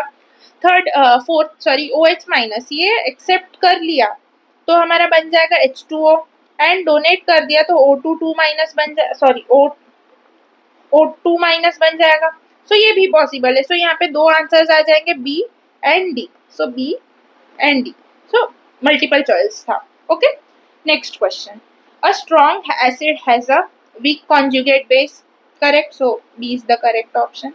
A strong acid is an acid that partially ionizes in a solution, does not ionizes in a solution, completely ionizes in a solution, none of the above. हम लोग ने सीखा था स्ट्रॉन्ग इलेक्ट्रोलाइट्स में, मैंने एग्जांपल क्या दिया था, स्ट्रॉन्ग एसिड्स, तो वो क्या कंप्लीटली डिसोसिएट कर जाते हैं। तो कंप्लीटली आयोनाइजेस का ही मतलब डिसोसिएट होता है। So C is the correct option. Next, a weak acid is an acid that partially ionizes in a solution, does not ionizes in a solution, completely ionizes in a solution, none of the above. completely तो नहीं करता, अभी does not या partially, does not करता तो वो एक non electrolyte रहता। करेक्ट। तो वो कभी एसिड होता ही नहीं। सो ये भी पॉसिबल नहीं है। partially ionizes in the solution, A is the correct option. So with this हम लोग ने एसिड बेस थियोरी कंप्लीट कर लिया है अच्छे से। सो अभी हम लोग आ जाते हैं हमारे strong electrolytes and weak electrolytes का और प्रॉपरली उसको ऊपर डिस्कशन करने और उनके एग्जाम्पल समझने, ताकि क्वेश्चंस में हम लोग को यही रिपीटेटिवली एग्जाम्पल्स दिखने वाले। आई गारंटी इसके अलावा ज्यादा कोई हाई फाई एग्जाम्पल्स नहीं दिखते, यही एग्जाम्पल्स रहेंगे। सो एक बार पढ़ लो एंड देन एग्जाम्पल्स थोड़ा बहुत याद रखो, बट विथ क्वेश्चंस आपको याद रह ही जाता है आगे जाते जाते। Okay. So these ionic conductors, which are almost completely ionized in an aqueous solution, are called as strong electrolytes, जिनका degree of dissociation is 100%. Correct. तो स्ट्रॉन्ग एसिड्स क्या हो जाएगा, H2SO4 पता है, HCl सबको पता है, HNO3 नाइट्रिक एसिड सबको पता है, HClO4 पता है। और हम लोग ऐसे भी देख सकते हैं, कभी हमें 4 ऑप्शन दिया है, उनमें से पूछा है कि किसमें एसिडिक स्ट्रेंथ ज्यादा रहेगा, तो with the help of oxidation number, जिसका ऑक्सीडेशन स्टेट ज्यादा रहता है वो ऑफकोर्स ज्यादा एसिडिक रहता है। ये चीज हम लोग ने पीरियोडिक टेबल में समझा था, करेक्ट। फिर आ जाता है strong bases, NaOH, KOH, CaOH2। हमारा जो भी फर्स्ट सेकेंड ग्रुप में जितने भी आते हैं ना, उनका जितना भी बेसिस बनेगा ना वो ज्यादा स्ट्रॉन्ग होगा, करेक्ट। देन स्ट्रॉन्ग सॉल्ट्स क्या होंगे, जो strong acid and strong base से बने होंगे, तो NaCl हो जाता है, KCl हो जाता है, CaCl2 हो जाता है, Na2SO4 हो जाता है, करेक्ट। फिर आ जाएगा हमारा वीक इलेक्ट्रोलाइट, जिनका डिग्री ऑफ डिसोसिएशन इज ना तो 0 ना तो 1, बीच में होता है, पार्शियली आयोनाइज्ड होंगे एक्वस सॉल्यूशन में, is called as weak electrolytes. Weak acids का एग्जांपल क्या आ जाएगा, HCN, CH3COH, HCOH, all organic acids. Basically सब ऑर्गेनिक एसिड्स होते हैं ना, वो वीक ही होते हैं। एंड वीक बेसिस में क्या आ जाता है, NH4OH, अमाइंस वाले बेसिस जो भी आ जाते हैं, CH3NH2, CuOH2, ZnOH2 वाले जो भी हमारे पास वीक बेसिस हो गए, करेक्ट। सो बिलीव मी, हमारे पास है ना जो रिपीटेटिवली यही एग्जांपल्स आते हैं, इनके अलावा ज्यादा आते नहीं है। And still I will give the list. जब हम लोग सॉल्ट हाइड्रोलाइसिस चालू करेंगे तो उससे पहले मैं पूरा लिस्ट फिर से डिस्कस करूंगी, उसके हेल्प से हम लोग सब याद रख सकते हैं कि कौन सा एसिड स्ट्रॉन्ग होगा, कौन सा एसिड वीक होगा, क्योंकि वहां पे बहुत हेल्प होता है हमें स्ट्रॉन्ग वीक में डिफ्रेंशिएट करने। अभी इतना इसका जरूरत नहीं रहेगा, अभी हमें डायरेक्ट पीएच पूछ लेते हैं। एंड पीएच हम लोग को बिलीव मी जितना भी PYQs है ना, वो HCl या H2SO4 पर ही होता है, ज्यादा से ज्यादा HNO3 पे जाते हैं। सो डोंट टेक टेंशन, बहुत इजी रहता है। हम लोग आगे सीखेंगे तो वहां पे आपको समझेगा, एग्जाम्पल्स क्वेश्चंस करेंगे तो, ओके। सो अभी स्ट्रॉन्ग इलेक्ट्रोलाइट्स, वीक इलेक्ट्रोलाइट्स तो हम लोग ने समझ लिया। सो अभी हम लोग समझते is about log. So log basically इसलिए सीख रहे हैं बिकॉज आगे का जितना भी क्वेश्चन अभी हम लोग करने वाले सब बेस्ड ऑन लॉग ही है। सो एक बार मैथ्स का पार्ट है कंप्लीट कर देते, देन हम लोग पूरा केमिस्ट्री के पार्ट में ही जाएंगे। सो वहाँ पे हम लोग अभी सीखने वाले इसके बाद इज अबाउट हमारा week acid dissociation constant, base dissociation constant, ionic product of water, जहाँ पे हमें दो बहुत इंपॉर्टेंट रिलेशंस मिलेंगे। देन हम लोग बात करेंगे is about pH. PH is basically negative algorithm of concentration of H. वैसे ही हमारे पास pKa हो जाता है, वो क्या हो जाता है, negative algorithm of acid dissociation constant. वैसे ही POH आ जाता है, वो क्या होता है, negative algorithm of concentration of OH minus. So हमारे पास वो डिपेंड करके बहुत सारे टर्म्स आ जाते हैं। सो वो टर्म्स को थोड़ा बहुत क्लैरिटी लाएंगे, फिर उन टर्म्स से जो रिलेशन बन रहा है वो हमें देखना बहुत जरूरी है। एट रूम टेम्परेचर हमारे पास एक बहुत इंपॉर्टेंट रिलेशन आ जाता है, जिसके हेल्प से हमारा बहुत सारा क्वेश्चन होता है। देन हम लोग हमें जो रिलेशन आएगा उसके हेल्प से हम लोग कॉन्सेंट्रेशन ढूंढेंगे पानी में कि H+ का और OH- का कितना है। एंड देन फिर हमारे पास बहुत सारे टाइप का क्वेश्चन है, एक दो टाइप, मैंने दो क्वेश्चन ऐसे लिए जिसमें हम लोग सब टाइप का क्वेश्चन उसमें एक बार सॉल्व कर देंगे। एंड देन हमारे पास हमारा PYQs, हमारा MCQs आ जाएगा, ओके। सो ये बहुत इंपॉर्टेंट टॉपिक है और इसमें जितना भी रिलेशन है ना वो बहुत ज्यादा इंपॉर्टेंट है। सो इसमें क्या करना है, इस आपको आप पूरा एक बार नोट्स तो लिखो ही, बट शॉर्ट नोट्स भी बना लेना, ये जो जो हमारे पास रिलेशंस आ जाता है ना उनका, सो दैट आपको एग्जाम के टाइम सिर्फ रिलेशंस ही याद करके जाना है, आपको पूरा सब याद करते नहीं बैठना, बिकॉज पूरा सबका कुछ मतलब नहीं है, जस्ट रिलेशंस बहुत इंपॉर्टेंट है इधर, ओके। सो लॉग 1 to 10 तो याद ही रखना बहुत इंपॉर्टेंट है, बिकॉज कभी कभार आपको एग्जाम में नहीं दिया होगा वैल्यू, तो आपको पता होना चाहिए। एंड आपको ये चीज पता रहेगा, log 10 is equal to 1, log 100 is equal to 2, जितना जीरो से इज इक्वल टू उतना आंसर आ जाता है, तो log 1000 इज इक्वल टू 3, ये चीज पता है। एंड log 1 to 10 का वैल्यूज आप देख लो, इधर लिखा हुआ है, सो यू विल अंडरस्टैंड। और कभी हमें एंटी लॉग ऑफ 0.30 पूछा है, अभी 0.30 हमें ये पता है, log 2 का वैल्यू इज 0.30, करेक्ट। तो उसका एंटी लॉग पूछ लिया तो डायरेक्टली हमें पता होना चाहिए इसका आंसर आ जाएगा 2, करेक्ट। वैसे एंटी लॉग ऑफ 0.69 पूछा है, हमें ये चीज पता है, log 5 का वैल्यू इज 0.69, तो anti log of 0.69 will be 5। फिर आ जाएगा एंटी लॉग ऑफ 0.85, अभी 85 इज कुछ इसके ही नजदीक है, 0.84, तो इसका आंसर आ जाएगा 7। बट जब हमारे पास इनके ये वैल्यूज के अलावा कोई एंटीलॉग में पूछ लिया तो बहुत रेयरली एंटीलॉग हमें आता है, बट आया तो यहाँ पे क्या करना है, कभी भी हमारे पास एंटीलॉग में वैल्यू दिया हुआ है कुछ और इधर प्लस है और ये माइनस है, करेक्ट, ये डिफरेंस याद रखना। तो कभी भी हमारे पास ये पॉजिटिव में है ना, तो क्या करना है, कितना 12 के बाद कितना नंबर पॉइंट में है उसको लेना है। सो यहाँ पे एंटीलॉग में फिर क्या करना है, एंटीलॉग लिखना है, ये जो एक्स्ट्रा 0.4 है ना 12 के बाद जो एक्स्ट्रा पार्ट आ रहा है उसको लिख लेना है और 12 को क्या करना है 10⁻12 में डाल देना है, करेक्ट। अभी 0.4 का एंटीलॉग क्या आएगा, थोड़ा सा इन रिलेशंस में अभी देखना है। अभी 0.3 का तो 2 है एंड लॉग 4 का इज 0.6, तो 3 का लॉग 3 का 3 पॉइंट समथिंग रहेगा या 2 पॉइंट समथिंग रहेगा, जिसका हमें आंसर इस एंटीलॉग ऑफ 0.4 आ जाएगा। सो इसको अप्रोक्सीमेटली 3 इंटू 10⁻12 लिख दो, ये हमारा एंटीलॉग का वैल्यू आ गया for this. I hope this is very clear. फिर अगर आ गया -12.4, तो यहाँ पे जब भी माइनस आ जाएगा तो क्या करना, एंटीलॉग 13 उसके एक आगे का नंबर को माइनस करना है उसके साथ इंटू 10⁻13 लगाना इस बार, ओके। सो इधर क्या आ जाएगा 0.6, एंटीलॉग ऑफ 0.6 इंटू 10⁻13। सो 0.6 क्या है, लॉग 4 आ जाता है, तो 4 into 10⁻13 is are answer. I hope this is very clear. Antilog बहुत रेयरली हमें क्वेश्चंस में आता है या एक्चुअल वैल्यू देके ही रखा रहता है हमें क्वेश्चन में, बट स्टिल कभी निकालने को आया तो यू शुड नो, ओके। फिर हमारे पास थोड़े से इंपॉर्टेंट रिलेशंस आ जाते हैं लॉग में। Log a raise to m क्या आ जाता है, m log a, करेक्ट। लॉग मल्टीप्लीकेशन में रहेगा a इंटू बी, तो क्या आ जाएगा log a plus log b। Division में रहेगा तो log a minus log b and ln x लिखा है, इसका मतलब क्या 2.303 log x का मतलब। एंड हम लोग ने ये सब टाइप ऑफ क्वेश्चन थर्मोडायनेमिक्स में किया है, सो ये लॉग नया नहीं है सबके लिए, आई नो, ओके। सिर्फ एंटी लॉग अब फर्स्ट टाइम हम लोग ने इधर सीखा है, बट लॉग हम लोग ने कर लिया है, so you should know, okay. So अभी ये लॉग हम लोग आगे क्वेश्चंस में सॉल्व करने वाले, जब पीएच वगैरह का क्वेश्चंस आएगा। अभी जस्ट इसको इंट्रोडक्शन मतलब मैथ्स का पार्ट खत्म कर दिया, अभी हम लोग हमारे केमिस्ट्री पे आते हैं, ओके। सो अभी इधर हमारे पास फर्स्ट आ जाता है हमारा वीक एसिड डिसोसिएशन कांस्टेंट। अभी एक एसिड को हम लोग ने डिसोसिएट किया, फिर इसका Ka कैसे लिखते हैं हम लोग, इसका H पहले प्रोडक्ट का कॉन्सेंट्रेशन डिवाइड बाय रिएक्टेंट का कॉन्सेंट्रेशन, ऑफ कोर्स, तो इसको ऐसे लिखा है। और ये Ka क्या है, वीक एसिड डिसोसिएशन कांस्टेंट। कभी भी हम लोग एक एसिड का डिसोसिएशन कांस्टेंट कैसे लिखेंगे, Ka के हेल्प से, ओके। एंड वैसे ही हमारे पास आ जाता है वीक बेस डिसोसिएशन कांस्टेंट। तो यहाँ पे क्या हो जाएगा, एक बेस को डिसोसिएट किया, फिर उसका इक्विलिब्रियम कांस्टेंट कैसे लिखते हैं हम लोग, concentration of products by concentration of reactant, तो यहाँ पे भी वही किया हम लोग ने।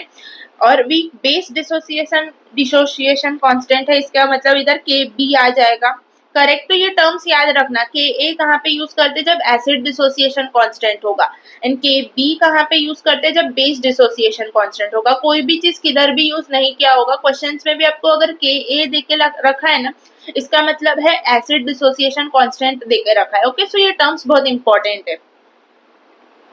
फिर अभी हम लोग आ जाते हैं हमारे एक टॉपिक पे, that is ionic product of water. So अभी हम लोग ने एसिड के ऊपर पढ़ा, एसिड का डिसोसिएशन कांस्टेंट होता है कुछ, बेस का डिसोसिएशन कांस्टेंट होता है। Ionic product of water is same, कि हमारे पास वाटर का भी कुछ डिसोसिएशन कांस्टेंट आ जाएगा। तो वाटर को जब हम लोग ने डिसोसिएट किया तो हमें H प्लस OH माइनस मिला, करेक्ट। देन इसको हम लोग ने लिख लिया K equilibrium constant is equal to concentration of products by concentration of reactants, correct. So इधर क्या आ जाएगा, प्रोडक्ट में H प्लस का कॉन्सेंट्रेशन, OH माइनस का कॉन्सेंट्रेशन डिवाइड बाय H2O का कॉन्सेंट्रेशन, करेक्ट। फिर H2O एक कांस्टेंट है, तो उसको इक्विलिब्रियम कांस्टेंट के साथ मल्टीप्लाई करवा दिया तो हमें एक वैल्यू मिलता है, दैट इज Kw। Kw इज क्या, equilibrium constant of water is equal to concentration of H plus and OH minus. So सबसे ज्यादा इंपॉर्टेंट रिलेशन हमें इधर से मिल गया, that is Kw। Kw is equal to हमारा concentration of H plus and OH minus, concentration of OH minus। So ये कैसे मिला वो इतना important नहीं है, बट ये relation मिला ये सबसे ज्यादा important है। तो ये relation को अच्छे से याद रख लो, अब भी याद रख लो। हमारा Kw is equal to आयनिक, इसको बोलते हैं ionic product of water. So ionic product of water हमें क्या मिला, KW is equal to concentration of H plus and concentration of OH minus. I hope this is very clear, correct. फिर हम लोग को ये चीज तो पता है, हमारा डिसोसिएशन कांस्टेंट एसिड के लिए हो, वाटर के लिए हो, बेस के लिए हो, ये तीनों चीजें वाटर पर सॉरी टेम्परेचर पर ही डिपेंड करने वाली है, टेम्परेचर डिपेंडेंट ही होंगी ये तीनों चीजें, करेक्ट। तो जब हम लोग टेम्परेचर को इंक्रीज करेंगे तभी ये तीनों इंक्रीज होगा, करेक्ट। ये याद रखना, आगे क्वेश्चन में बहुत यूज होने वाला है। अभी हमारा एसिड डिसोसिएशन कांस्टेंट बेसिकली वो किसके प्रोपोर्शनल रहेगा, ऑफकोर्स हमारा H प्लस के कॉन्सेंट्रेशन पे जितना एसिड अपना डिसोसिएट कर पाएगा H प्लस आयन, उतना उसका Ka का वैल्यू ज्यादा रहेगा। सो डायरेक्टली प्रोपोर्शनल किसके होगा, H प्लस के कॉन्सेंट्रेशन के साथ। वैसे ही हमारा Kb that is base dissociation constant, वो किसके डायरेक्टली प्रोपोर्शनल हो सकता है, OH माइनस के कॉन्सेंट्रेशन के साथ, करेक्ट। वैसे ही हमारा KW है, उसमें तो दोनों टर्म्स इक्वली आ जाते हैं, करेक्ट। H प्लस भी आ जाता है, OH माइनस भी आ जाता है, तो वो दोनों के कॉन्सेंट्रेशन पे किसी भी के ऊपर भी डिपेंड कर सकता है। सो इधर देखो लिखा हुआ है, acid dissociation constant is directly proportional to concentration of H plus, Kb is directly proportional to concentration of OH minus and KW is directly proportional to H plus का concentration और OH minus का concentration, दोनों चल सकता है, correct. So इधर से हम लोग ने और एक रिलेशन निकाल लिया, that is KW is equal to KA into KB। अभी हमारा ये देखो H concentration of H plus and OH minus मिला, तो H प्लस की जगह पे KA लगा दिया एंड OH माइनस की जगह पे हम लोग ने लगा दिया KB। सो यहाँ पे ये हमारा दूसरा इंपॉर्टेंट रिलेशन हमें मिल गया, that is KW is equal to dissociation acid dissociation constant into base dissociation constant. I hope this is very clear. ये हमारे पास रिलेशंस है, ये हमें समझना पड़ेगा, okay. So there is no option कि बहुत जन इधर बहुत ज्यादा कंफ्यूज हो जाते कि ये रिलेशन का पूरा ऐसा चाहिए कि उनको एकदम जीरो से डेरिवेशन वगैरह चाहिए, बट वो पॉसिबल नहीं होता, आपके लिए समझने के लिए भी और समझाने के लिए भी। सो यहाँ पे हमारे पास जो बेसिक डेरिवेशंस आ जाता है, उनके हेल्प से हम लोग को ये रिलेशन समझना है एंड याद रखना है, वो सबसे ज्यादा इंपॉर्टेंट है, ओके। सो यहाँ पे हम लोग फिर से एक बार रिवाइज करते, एसिड डिसोसिएशन कांस्टेंट Ka से रिप्रेजेंट करते, बेस डिसोसिएशन कांस्टेंट Kb से रिप्रेजेंट करते। फिर हम लोग आयनिक प्रोडक्ट ऑफ वाटर पे आ जाते हैं। Ionic product of water is basically KW is equal to concentration of H plus and concentration of OH minus, correct. ये क्या होता है, आयनिक प्रोडक्ट ऑफ वाटर होगा, करेक्ट। एंड ये कैसे आया, विद द हेल्प ऑफ ये डेरिवेशन समझ लो, करेक्ट। फिर हम लोग को ये चीज पता है, हमारा कोई भी डिसोसिएशन कांस्टेंट हो वो टेम्परेचर पर ही डिपेंड करता है, करेक्ट। तो टेम्परेचर इंक्रीज करेंगे तो ये तीनों भी इंक्रीज होगा, करेक्ट। और किस पे, और हम लोग देखेंगे कि तो हमारा Ka है वो डायरेक्टली प्रोपोर्शनल टू हमारे H प्लस के कॉन्सेंट्रेशन पर डिपेंड करेगा, करेक्ट। Kb है वो हमारे OH माइनस के कॉन्सेंट्रेशन पर डिपेंड करेगा। सो हमारे जो KW है वो H प्लस या OH माइनस दोनों के कॉन्सेंट्रेशन पर डिपेंड कर सकता है। तो हमें इधर से एक रिलेशन मिलता है, that is KW is equal to हमारा Ka into KB। I hope this is very clear. हमें इधर इतने तीन पेजेस से दो रिलेशन मिला जो सबसे ज्यादा इंपॉर्टेंट है। Ionic product of water is equal to H plus का कॉन्सेंट्रेशन, OH माइनस का concentration, KW is equal to Ka into KB। I hope this is clear. So हमारे पास इधर आ जाता है pH। pH is basically pH of the solution is the negative algorithm of the concentration of hydrogen ion which it contains. So basically pH क्या होता है, that is minus log of concentration of H plus। वैसे ही हमारे पास POH भी हो जाता है, ये क्या होता है, minus log of OH minus concentration. वैसे ही PKW हो जाता है, ये क्या होता है, minus log of ionic product that is KW, correct. वैसे ही हमारे पास आ जाता है pKa that is minus log of Ka, pKb minus log of Kb। सो यहाँ पे ना pH POH तो हमें समझ रहा है कि एसिड बेस को बताने के लिए यूज करते हैं। PKW pKa pKb क्यों यूज करते, ये भी हमारा एसिडिक बेसिक स्ट्रेंथ को बताने के लिए कितना ज्यादा होगा कितना कम होगा उनके लिए ये भी टर्म्स यूज होते हैं।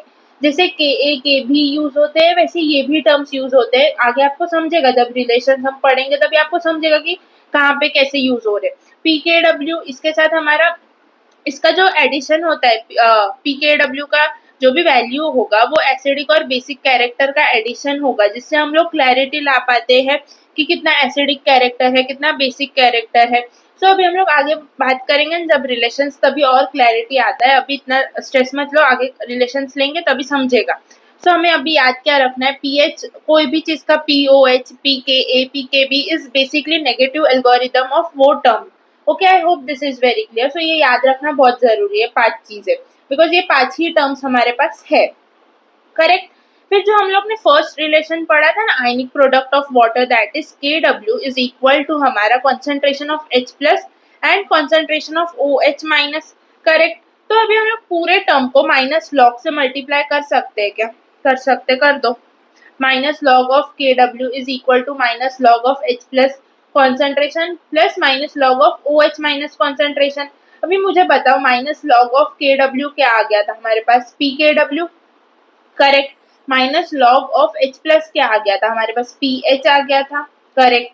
Minus log of OH minus क्या आ गया था? POH आ गया था। करेक्ट। तो हमें रिलेशन मिल गया PKW is equal to PH plus POH। मैं बोल रही थी ना कि with the help of PKW हम लोग का एसिडिक प्लस बेसिक का character is PKW। Correct. So ये देखो, ये रिलेशन हमारे पास आ गया। और हम लोग के पास है ना एक PKW का एक प्रॉपर वैल्यू भी है हमारे पास at room temperature. So at room temperature that is 25 degree Celsius हमारा PKW का वैल्यू इज इक्वल टू 14 हो जाता है and KW is equal to 10⁻⁻14। Correct. जब KW को लॉग में लोगे और करोगे तो हमें PKW का वैल्यू 14 ही मिलने वाला है, आप चेक कर सकते हो। करेक्ट। तो इधर से हमें रिलेशन मिल गया PH plus POH is equal to 14। और हम लोग बेसिकली स्कूल में भी हम लोग ने पीएच स्केल वगैरह सीखा है, तो 0 to 14 का ही सीखा था, याद रहेगा सबको तो। करेक्ट। सो हमारा बेसिकली PKW क्या शो कर रहा है कि हमारा पीएच स्केल कितना होगा। बेसिकली आगे हम लोग समझेंगे इस चीज के ऊपर और डिटेल में। सो इधर अभी हम लोग को क्या याद रखना है, इस फर्स्ट तो हमारा फर्स्ट रिलेशन इस पेज पे आ गया है, वो है PKW is equal to PH plus POH। तो यहाँ पे डायरेक्ट क्वेश्चंस आते हैं, तो you should know this. Okay. Then हमारा PH plus POH is equal to 14 आ गया, बिकॉज PKW का value is 14 at room temperature. Correct. Room temperature मतलब T is equal to 25 degree Celsius पे हमारे पास PKW का वैल्यू दे के रखा है, पता है हमें, दैट इज 14। और हमें ना जब टेम्परेचर में चेंज आ जाएगा तो हमारा PKW का वैल्यू भी चेंज आ जाता है, तो उसके हिसाब से हमारा PH और POH का भी वैल्यू चेंज हो जाएगा। वो आगे देख रहे हैं हम लोग, फिर से देखेंगे। सो टेम्परेचर जब तक 25 डिग्री सेल्सियस है, रूम टेम्परेचर है, तब तक ही हमारा PKW का वैल्यू विल बी 14। अगर कुछ भी रूम टेम्परेचर में चेंज आया, इंक्रीज हुआ, डिक्रीज हुआ, तो उनके हिसाब से हमारा PKW का वैल्यू चेंज होगा। PKW का वैल्यू चेंज हुआ तो उसके हिसाब से हमारा PH POH चेंज होगा। सो अभी आगे देखते हैं वैसे। सो फिर से वही रिलेशन इधर देखो, KW is equal to K into KB हम लोग ने पढ़ा, इसको फिर से माइनस लॉग से कर दिया तो हमें रिलेशन मिल गया PKW is equal to PKA plus PKB। Correct. So इधर हमें पता है PKA plus PKB is equal to 14। Correct. So ये और एक रिलेशन मिल गया। इधर सब रिलेशंस के ऊपर ही पूरा चैप्टर है, मतलब ये जो टफ पार्ट है ना इस चैप्टर का, वो पूरा रिलेशन बेस्ड ही है। तो अगर आपको रिलेशंस अच्छे से पता है, सब रिलेशन, तो आपका सब क्वेश्चन सही होने वाला है। आपको उसके पीछे का पूरा अच्छे से कंसेप्ट, थियरी थोड़ा बहुत नहीं पता है फिर भी चलेगा, बट रिलेशंस अच्छे से पता है ना, आपका सब क्वेश्चन सही होने वाला है। हम लोग आगे क्वेश्चंस करेंगे तभी आप खुद चेक कर सकते हो वो चीज। सो अभी हम लोग को ये चीज तो पता है, KW is equal to concentration of H plus at OH minus. Correct. At room temperature हमारा KW का value will be 10⁻⁻14। Correct. So अगर न्यूट्रल वाटर है हमारा, तो क्या हो जाएगा, H प्लस का वैल्यू विल भी इक्वल टू OH माइनस का कॉन्सेंट्रेशन, दोनों का इक्वल रहेगा जब न्यूट्रल वाटर है। अगर एसिडिक वाटर है देन क्या हो जाएगा, H प्लस का वैल्यू थोड़ा सा ज्यादा रहेगा, कॉन्सेंट्रेशन H प्लस का ज्यादा रहेगा देन OH माइनस के कॉन्सेंट्रेशन से। Correct. KW is ionic product of water, that's it, इतना याद रखो। हम लोग अभी वाटर के ऊपर ही बात कर रहे हैं, पानी के ऊपर ही बात कर रहे हैं। सो रूम टेम्परेचर पे हमें पता है KW का वैल्यू विल बी 10⁻⁻14। अभी 10⁻⁻14 में अगर न्यूट्रल वाटर है देन ही हमारा H प्लस का concentration will be equal to OH minus का कॉन्सेंट्रेशन। करेक्ट। अगर एसिडिक वाटर है देन क्या हो जाएगा, H प्लस का कॉन्सेंट्रेशन ज्यादा रहेगा देन OH माइनस के कॉन्सेंट्रेशन से। अगर बेसिक वाटर है तो क्या हो जाएगा, OH माइनस का कॉन्सेंट्रेशन ज्यादा रहेगा देन H प्लस के कॉन्सेंट्रेशन से, करेक्ट। तो अभी हम लोग को एसिडिक वाटर या बेसिक वाटर के ऊपर डिस्कस नहीं करना, हम लोग को न्यूट्रल वाटर के ऊपर डिस्कस करना है। तो जब न्यूट्रल वाटर है तभी हमारा concentration is equal H plus का और OH माइनस का, करेक्ट। तो हम लोग KW is equal to H plus का कॉन्सेंट्रेशन का स्क्वायर या OH माइनस के कॉन्सेंट्रेशन का स्क्वायर लिख सकते। तो यहाँ पे क्या आ जाएगा, H प्लस का कॉन्सेंट्रेशन ढूंढना है, OH माइनस का कॉन्सेंट्रेशन ढूंढना है, is equal to root KW आ जाएगा। सो रूट KW इज क्या आ जाएगा, रूट 10⁻⁻14, तो that will be the answer is 10⁻⁻7। तो जब हम लोग के पास न्यूट्रल वाटर है at room temperature T is equal to 25 degree Celsius, तो हमारा जो कॉन्सेंट्रेशन होगा H प्लस का या OH माइनस का, वो विल बी इक्वल टू 10⁻⁷। सो ये एक इम्पॉर्टेंट वैल्यू आ गया। सो हम लोग डायरेक्टली, हमें क्वेश्चन क्या आ जाता है, हमें ना कोई भी टेम्परेचर पर हमें KW या PKW दे के रखते हैं एंड हमें पूछ लेते हैं कि अगर ये न्यूट्रल वाटर है तो यहाँ पे H प्लस का कॉन्सेंट्रेशन क्या होगा। सो अगर आपको दे के रखा है कि हमारा KW का वैल्यू इज 10⁻⁻18, करेक्ट। सो यहाँ पे हम लोग को KW इज 10⁻⁻18 और न्यूट्रल वाटर है और टेम्परेचर कुछ दूसरा है। ऑफकोर्स रूम टेम्परेचर होता तो 10⁻⁻14 होता, बट ये दूसरे कोई टेम्परेचर पे 10⁻⁻18 है और हमें पूछा है कि H प्लस का कॉन्सेंट्रेशन क्या होगा फॉर न्यूट्रल वाटर। देन क्या करना है, रूट 10⁻⁻18 करना है, क्या आ जाएगा 10⁻�9। तो that's the concentration of H plus या OH माइनस, दोनों का वही होगा concentration. I hope this is very clear, correct. अभी हमारे पास PKW तो हमें पता है, for of course room temperature is 14, correct. तो PKW डिवाइड बाई 2 कर देंगे तो हमें pH मिल जाता है ऑफ न्यूट्रल वाटर। अभी ये चीज और एक तरीके से हम लोग एक्सप्लेन कर सकते हैं, देखो नीचे मैंने लिखा है इधर, pH is equal to minus log of H plus का कॉन्सेंट्रेशन, ये चीज पता है। सो अभी हमें H प्लस का कॉन्सेंट्रेशन तो मिल गया, क्या आया था 10⁻⁻7, करेक्ट। तो इसका लॉग निकालेंगे तो क्या आ जाएगा, -7 इंटू -log10, तो हमारा pH इज इक्वल टू 7 आ गया, करेक्ट। वैसे ही POH भी इक्वल टू 7 आ गया, करेक्ट। तो इधर हम लोग क्लियरली ये रिलेशन को भी वैलिड कर पा रहे हैं कि pH plus POH is equal to 14, that is PKW। या फिर हमारे पास अगर PKW का वैल्यू डायरेक्टली दिया होगा और हमें pH पूछा है, देन हम लोग क्या of neutral water of course, so क्या कर सकते हैं, इस PKW का वैल्यू को डिवाइड बाई 2 कर देंगे तो हमें pH ऑफ न्यूट्रल वाटर मिल जाएगा, उतना ही POH ऑफ न्यूट्रल वाटर भी रहेगा। I know you know this, okay. So with the help of PKW का वैल्यू हम लोग pH स्केल भी बता पाएंगे। तो इधर अभी हम लोग बात करते हैं अबाउट pH स्केल।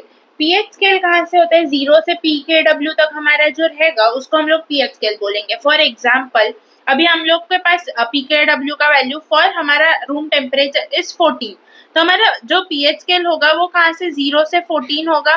और न्यूट्रल वाटर के लिए, अभी न्यूट्रल है जो चीज, उसका pH क्या होगा, एग्जैक्टली मिडल में होगा, करेक्ट। तो PKW डिवाइड बाई 2 ही हमारा pH ऑफ न्यूट्रल वाटर था, करेक्ट, दैट इज 7। सो इधर हम लोग को कंक्लूड क्या कर रही हूँ मैं कि हमारे पास दो रिलेशंस आ जाता है, pH plus POH is equal to 14। So यहाँ से 14 आ गया, करेक्ट। फिर हम लोग ने देखा फॉर न्यूट्रल वाटर हमारा कॉन्सेंट्रेशन आ गया था कुछ 10⁻⁻7, हम लोग ने कॉन्सेंट्रेशन कैसे निकाला, रूट KW करके, करेक्ट। फिर उस कॉन्सेंट्रेशन के हेल्प से हम लोग ने pH और POH भी निकाला तो 7 आया। फिर with the help of PKW के भी हेल्प से हम लोग ने PKW बाई 2 कर दिया, दैट इज हमारा जो pH स्केल है। अगर एक न्यूट्रल वाटर है तो उसका जो pH रहेगा वो एग्जैक्टली सेंटर पे रहेगा, उसका वैल्यू एग्जैक्टली मिडल वाला रहेगा, करेक्ट। तो वो pH स्केल के हेल्प से भी समझा, यहाँ पे लॉग के हेल्प से भी समझो, और हमारे पास और एक फॉर्मूला आ गया इन दोनों चीजों से, that is pH of a neutral water is equal to PKW by 2। I hope this is very clear. So यहाँ पे इतना जो चीजें हम लोग ने सीखा है ना, उसको हम लोग एक क्वेश्चन के थ्रू पूरा फिर से सीखेंगे एंड आपको पूरा दिमाग में क्लैरिटी आ जाएगा, ओके। सो एट 90 डिग्री सेल्सियस हमें टेम्परेचर को चेंज करके दिया है, हमारा KW का वैल्यू हमें दे दिया है 10⁻⁻12। सो PKW का वैल्यू क्या होगा, 12 होगा, करेक्ट। सो अभी मुझे बताओ, अगर for a neutral water H plus का कॉन्सेंट्रेशन, हाँ हमें क्लियरली दे के रखा है H प्लस का concentration is equal to OH minus का कॉन्सेंट्रेशन, करेक्ट। सो वो कितना होगा कॉन्सेंट्रेशन इसका, तो रूट ऑफ 10⁻⁻12 तो क्या आ जाएगा, रूट ऑफ 10⁻⁻12 तो आ जाएगा 10⁻⁻6 आ जाएगा। करेक्ट। अभी पीएच क्या होगा न्यूट्रल वाटर का, के पी के डब्ल्यू बाई 2 क्या आ जाएगा, 12/2 इज 6 आ जाएगा।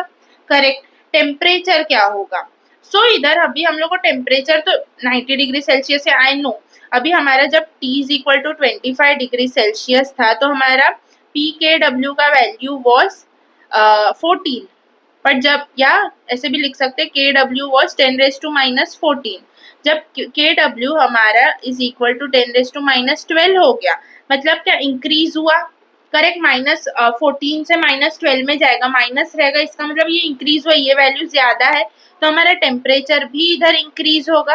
करेक्ट। तो ये पूछ रहे कि इधर, हाँ इधर क्लियरली 90 डिग्री लिखा है, आई नो कि टेम्परेचर ऑफ कोर्स ज्यादा होगा, but with the help of this relation भी हम लोग बता सकते हैं। तो कभी कभार नहीं दिया रहेगा तो आपको ये रिलेशन याद रखना है। ओके। सो टेम्परेचर हमारा ग्रेटर देन 25 डिग्री सेल्सियस होगा। करेक्ट। फिर आ जाएगा पीएच स्केल रेंज। अभी हम लोग को पता है कि न्यूट्रल वाटर है तो इसका 6 इज द मिडल वन।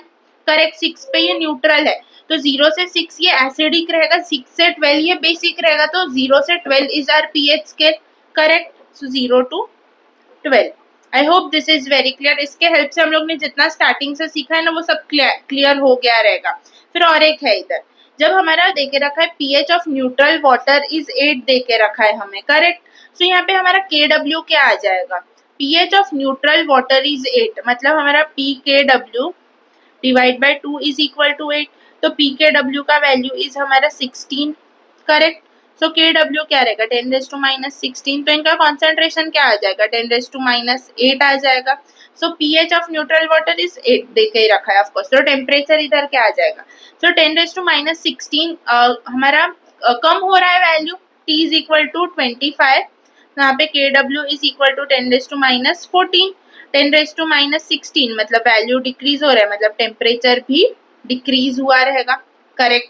सो यहाँ पे temperature less than 25 degree Celsius.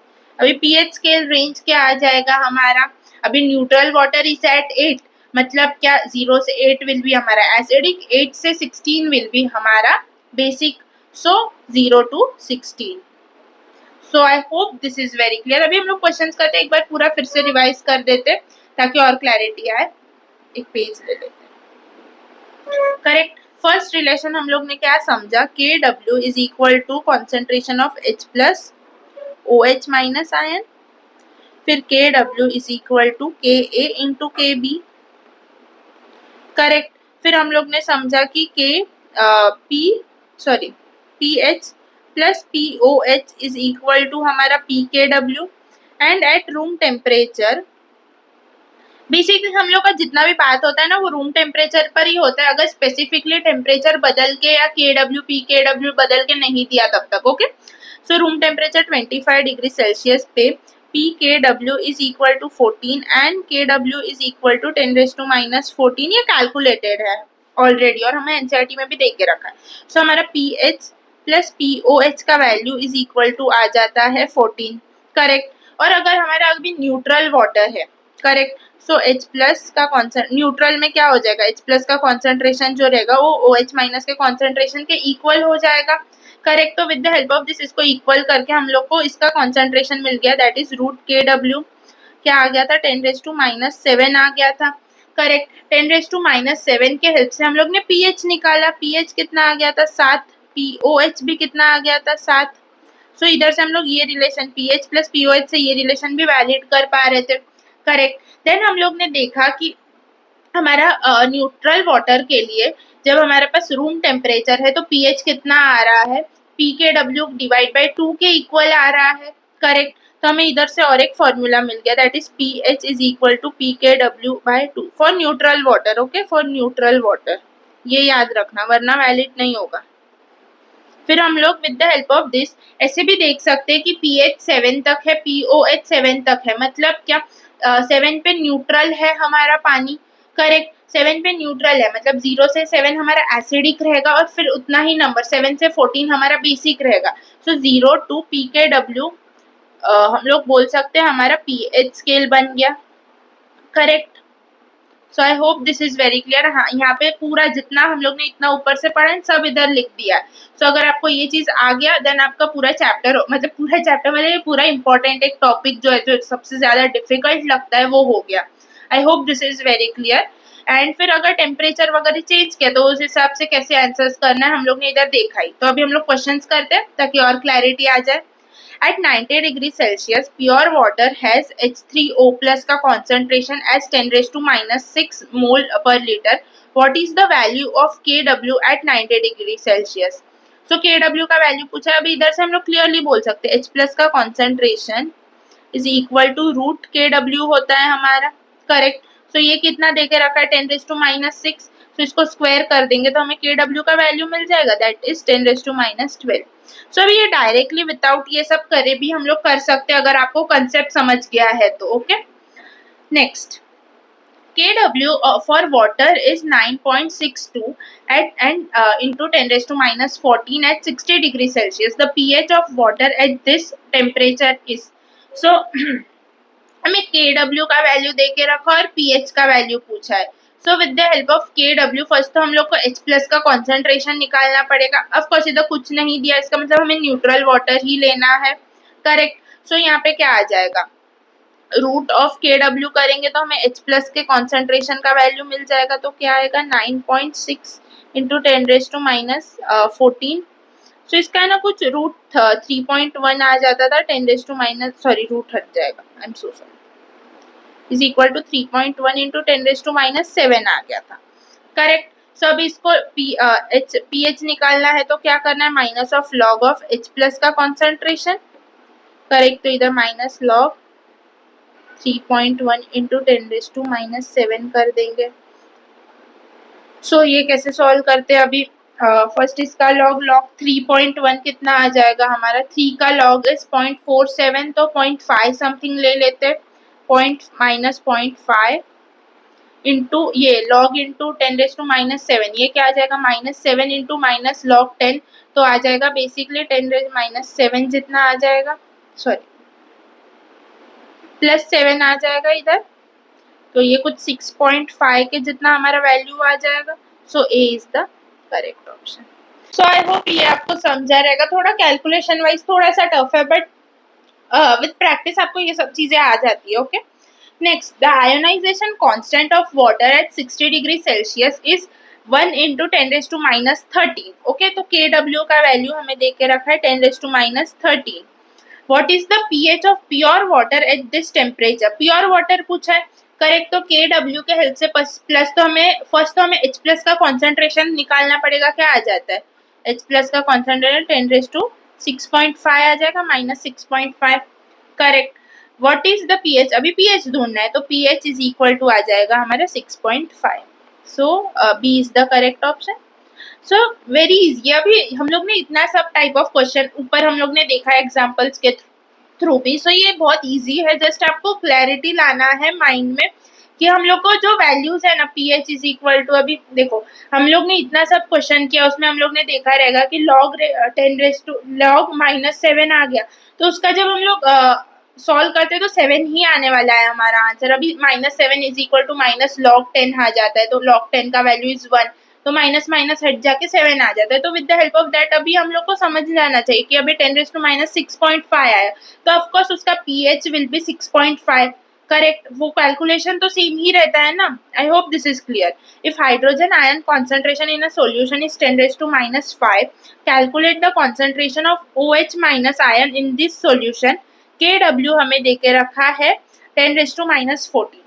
सो है ना, जब हमारे पास न्यूट्रल वाटर ना हो या Kw का वैल्यू हमें 10 रेज टू माइनस 14 देके ना रखा हो देन हम लोग अगर अभी इधर हमारे पास अगर Kw का वैल्यू नहीं रहता ना देन हम लोग इसको एक न्यूट्रल वाटर मानते हैं एंड OH माइनस का जो भी वैल्यू है वो H प्लस के कॉन्सेंट्रेशन के इक्वल ही लेते हैं। बट अभी हमें क्लियरली Kw का वैल्यू भी दे के रखा और H प्लस कॉन्सेंट्रेशन का वैल्यू भी दे के रखा है तो with the help of that हमें OH माइनस का वैल्यू ढूंढना है। ओके, सो हर जगह ये चीज अज्यूम मत, न्यूट्रल वाटर के लिए हमारा H प्लस का कॉन्सेंट्रेशन OH माइनस के कॉन्सेंट्रेशन के इक्वल होगा। ओके बट हमारा जो रिलेशन है KW is equal to H plus का कॉन्सेंट्रेशन या OH माइनस का concentration at room temperature is equal to 10⁻⁻14 ही होगा, रूम टेम्परेचर पे उतना ही होगा। एसिडिक वाटर है तो H प्लस का कॉन्सेंट्रेशन ज्यादा रहेगा, बट उनका equal is 10⁻14 for room temperature. ये चीज हमेशा याद रखना। Okay, I hope this is clear. So हमारा KW इज इक्वल टू क्या आ जाएगा, H प्लस का कॉन्सेंट्रेशन। जरूरी नहीं है इन दोनों का कॉन्सेंट्रेशन हमेशा इक्वल ही हो, because for acidic water H plus का ज्यादा होगा, for basic water OH minus का ज्यादा होगा, फॉर न्यूट्रल दोनों सेम हो जाता है। Okay, I hope this is very clear. So KW is 10⁻14, H plus का 10⁻5, OH माइनस का ढूंढना है। तो OH माइनस का concentration is equal to 10⁻14 by 10⁻5, तो +5 ऊपर चला जाएगा and will get 10⁻9 as our OH minus का ये। सो इधर मुझे बताओ कि ये जो हमारा सॉल्यूशन है वो एसिडिक है या बेसिक है। Acidic is 10⁻5, basic is 10⁻9। Of course acidic है, करेक्ट। सो आगे बढ़ते हैं। The unit of ionic product of water is, so हमारा KW क्या हो जाता है, concentration of H plus ions and concentration of OH minus ions. So it is mole per litre, mole per litre. सो ये क्या आ जाएगा, मोल स्क्वायर पर litre square, correct. So B is the correct option. Next, at certain temperature for a aqueous solution, the value of pKw is 13.4. Correct. The measured pH of the solution is 7. What is the nature of the solution? So ऐसे questions कभी भी आए ना तो first हमें check करना है कि न्यूट्रल वाटर के लिए न्यूट्रल सॉल्यूशन रहता तो इसका pH कितना होता। सो हमें ये पता है pH फॉर न्यूट्रल के लिए pKw बाय 2 करते हैं तो 13.4 डिवाइड बाय 2 कितना आ जाएगा,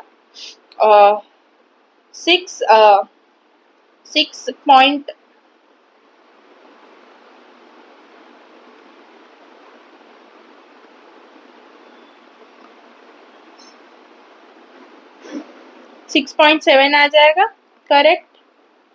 सो अभी हम लोग को क्या बोला है कि 6.7 पे हमारा न्यूट्रल है और हमारे सॉल्यूशन का pH इज 7, मतलब क्या ये बेसिक है, करेक्ट। इस साइड रहता तो एसिडिक जाता है, इस साइड रहता है तो बेसिक जाता है, करेक्ट। तो हमारा solution is basic in nature. I hope this is very clear. हम लोग जब न्यूट्रल का वैल्यू निकालेंगे तभी हम लोग को समझेगा कि जो दूसरा अभी वैल्यू देके रखा है हमें pH 7 देके रखा और उसका न्यूट्रल सॉल्यूशन जब हो रहा है तभी उसका pH is 6.7।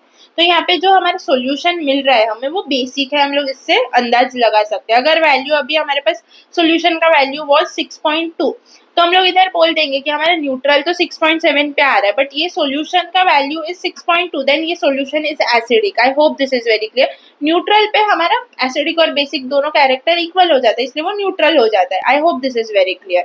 Next, the ionic product of water eight 25 degree Celsius is 10⁻14। It's ionic product at 90 degree Celsius. अभी आपको शायद याद रह गया रहेगा 90 डिग्री सेल्सियस पे 10⁻12 होता है, बट अगर नहीं याद है तो इधर हम लोग क्लियरली देख सकते हैं कि हमारा जो टेम्परेचर है वो इंक्रीज हो रहा है, तो हमारा जो Ka का वैल्यू है वो भी इंक्रीज होना चाहिए। इंक्रीज इन सेंस -14 है तो -13, -12, -11 आना चाहिए, करेक्ट। तो इधर -14 तो ऑफकोर्स नॉट, -16 तो कम हो गया वैल्यू तो टेम्परेचर वहाँ पे इंक्रीज नहीं होगा। -20 यहाँ पे भी वैल्यू कम हो गया, -20 है ना तो वैल्यू ऑफकोर्स कम हो गया तो यहाँ पे भी टेम्परेचर डिक्रीज होगा, इंक्रीज तो नहीं होगा। 10⁻12, हाँ इधर चल सकता है, इधर हमारा टेम्परेचर इंक्रीज होगा। So D is the correct option. Next, for a pure water pH increases and pOH decreases with increase in temperature. pH decreases and pOH increases with increase in temperature. Both pH and pOH increase with increase in temperature. Both pH and pOH decrease with increase in temperature. So हमें pure water के लिए क्या दे के रखा है, देखो हमें देखो जब हमारा KW इंक्रीज होगा जब हमारा टेम्परेचर इंक्रीज हो रहा है, करेक्ट। अगर KW हमारा इंक्रीज हो रहा है तो हमारा H प्लस का कॉन्सेंट्रेशन एंड OH माइनस का कॉन्सेंट्रेशन ये दोनों भी इंक्रीज होगा, करेक्ट। अगर H प्लस या OH माइनस का कॉन्सेंट्रेशन इंक्रीज हो रहा है तो पीएच एंड पीओएच का वैल्यू डिक्रीज होगा, करेक्ट। अभी ये चीज तो पता है ना हमें, पीएच हम लोग ने देखा रहेगा कि जब हमारा एसिडिक कैरेक्टर ज्यादा है देन उसका पीएच इज कम, उसमें H प्लस ज्यादा रहता है। अभी ये रिलेशन इधर से देखो, pH is equal to minus log of 10 sorry log of concentration of H plus का, तो इसको ऐसे भी लिख सकते हैं ना, log is 1/H plus, minus हटा देंगे तो इधर से हम लोग क्लियरली बता सकते हैं pH is inversely proportional to H plus concentration. वैसे ही पीओएच का भी होगा। तो इधर हमारा KW बढ़ेगा तो H प्लस कॉन्सेंट्रेशन बढ़ेगा, H प्लस कॉन्सेंट्रेशन बढ़ेगा तो पीएच डिक्रीज होगा, तो pH will decrease, pH and pOH will decrease with increase in temperature. So D is the correct option. I hope this is very clear. अभी जब हमारा acid is stronger ना, तो अभी ये जो भी हम लोग ने टर्म्स सीखा, बेसिकली एसिड बेस को थोड़ा सा डिफरेंशिएट करने के लिए ही होते हैं ये टर्म्स। सो जब हमारा Ka acid constant, acid dissociation constant ज्यादा है, फॉर स्ट्रॉन्गर एसिड ये ऑफकोर्स ज्यादा रहेगा, उसका pKa होता है वो कम होगा, H प्लस ज्यादा होता है एंड पीएच कम होता है। ये चीज पता है हम लोग को, पीएच भी ये वाला चीज इधर डिस्कस किया, करेक्ट, इधर लिखा हुआ भी है, सेम चीज है। सो फॉर स्ट्रॉन्गर एसिड हमारा एसिड डिसोसिएशन कांस्टेंट ज्यादा रहेगा, pKa का वैल्यू कम रहेगा, ऑफ कोर्स उसका नेगेटिव एल्गोरिदम होता है, Ka का negative algorithm is pKa, correct. So वो कम ही होगा, H प्लस कॉन्सेंट्रेशन ज्यादा है देन हमारा एसिड स्ट्रॉन्गर है, तो H प्लस कॉन्सेंट्रेशन ज्यादा है तो पीएच के फॉर्मूला के उससे हम लोग बोल सकते हैं कि पीएच का वैल्यू कम रहेगा तभी हमारा एसिड स्ट्रॉन्गर रहेगा। वैसे ही बेस के लिए जब उसका बेस डिसोसिएशन कांस्टेंट Kb ज्यादा है तो हमारा बेस स्ट्रॉन्गर है, Kb ज्यादा है इसका मतलब pKb कम ही होना चाहिए क्योंकि उनका फॉर्मूला ही वैसा है, Kb is equal to log of pKb is equal to minus log of Kb, correct. तो यहाँ पे भी pKb is inversely proportional to 1/K, inversely proportional to Kb हो जाता है, करेक्ट। तो जब बेस स्ट्रॉन्गर है तो Kb का वैल्यू बड़ा रहेगा, इंक्रीज Kb का वैल्यू इज ज्यादा तो हमारा pKb का वैल्यू कम रहेगा, तभी हम लोग बोल पाएंगे बेस स्ट्रॉन्गर है। OH माइनस का value will be greater for a stronger base, तो POH क्या हो जाएगा, डिक्रीज हो जाएगा, बट pH क्या हो जाएगा फॉर स्ट्रॉन्गर बेस, इंक्रीज हो जाएगा, correct. So POH is pH plus POH is equal to 14 for हमारा न्यूट्रल एट 25 डिग्री सेल्सियस। अगर POH का वैल्यू कम हो रहा है, करेक्ट, अगर POH का वैल्यू इज 5, इसका मतलब बेस तो स्ट्रॉन्गर है, तो इधर हमारा पीएच का वैल्यू क्या हो जाएगा, 14 माइनस 5 9 आ जाएगा। So with the help of pH और या पीओएच, हमें कुछ भी चीजें दिया होगा तो हम लोग एसिड और बेस का हम लोग पीएच पीओएच निकाल सकते हैं विद द हेल्प ऑफ हमारे पास जो रिलेशन है उसके। सो आई होप आपको समझा रहेगा हमारा ये पूरा जो रिलेशन वाला पार्ट है, जो थोड़ा सा टफ होता है बट इट्स इजी, अगर आपको समझा है देन इट्स वेरी इजी। सो हम लोग एक बार पूरा गो थ्रू करते हैं एंड देन हम लोग आगे जाएंगे। सो इधर हम लोग ने वीक एसिड डिसोसिएशन कांस्टेंट सीखा, वीक बेस डिसोसिएशन कांस्टेंट सीखा, उसके हेल्प से हम लोग ने आयनिक प्रोडक्ट ऑफ वाटर बनाया, KW is equal to H plus का कॉन्सेंट्रेशन, OH माइनस का concentration, then KW is equal to Ka into Kb। And कोई भी डिसोसिएशन कांस्टेंट हो दुनिया में वो टेम्परेचर पर ही डिपेंड करता है, तो टेम्परेचर इंक्रीज तो वो भी इंक्रीज। देन हम लोग ने pH POH इनका देखा, minus negative algorithm of concentration of hydrogen ions is equal to pH, correct. वैसे ही pKW pKa उनका वैल्यूज भी हम लोग ने इधर से समझा। फिर विद द हेल्प ऑफ ये लॉग के वैल्यूज हम लोग ने एक रिलेशन बनवाया, pKW is equal to pH plus POH, correct. और हमें पता चला कि 25 डिग्री सेल्सियस पर हमारा pKW is 14 and KW is 10⁻⁻14। So pH plus POH हमारा इक्वल टू 14 आ गया इधर। फिर हम लोग ने देखा कि अगर न्यूट्रल वाटर है या एसिडिक वाटर है, बेसिक वाटर है, तो क्या चेंजेस आता है। देन न्यूट्रल वाटर रहेगा तो उस H प्लस का OH माइनस का कॉन्सेंट्रेशन क्या रहेगा वो देखा। फिर कॉन्सेंट्रेशन के हेल्प से pH POH ढूंढा, तो उससे हमें समझा कि जो जब न्यूट्रल वाटर है तभी जो उसका pH रहेगा और POH रहेगा वो इक्वल रहेगा, एंड जो pKW का डिवाइड बाय 2 करेंगे दैट इज द हमारा न्यूट्रल वाटर का pH आ जाएगा, करेक्ट। सो फिर हम लोग ने pH स्केल पे भी देखा ये चीज को कि हमारे 0 to pKW is the pH scale and 7 is the neutral, तो 0 से 7 एसिडिक रहेगा, 7 से 14 बेसिक हो जाता है, करेक्ट।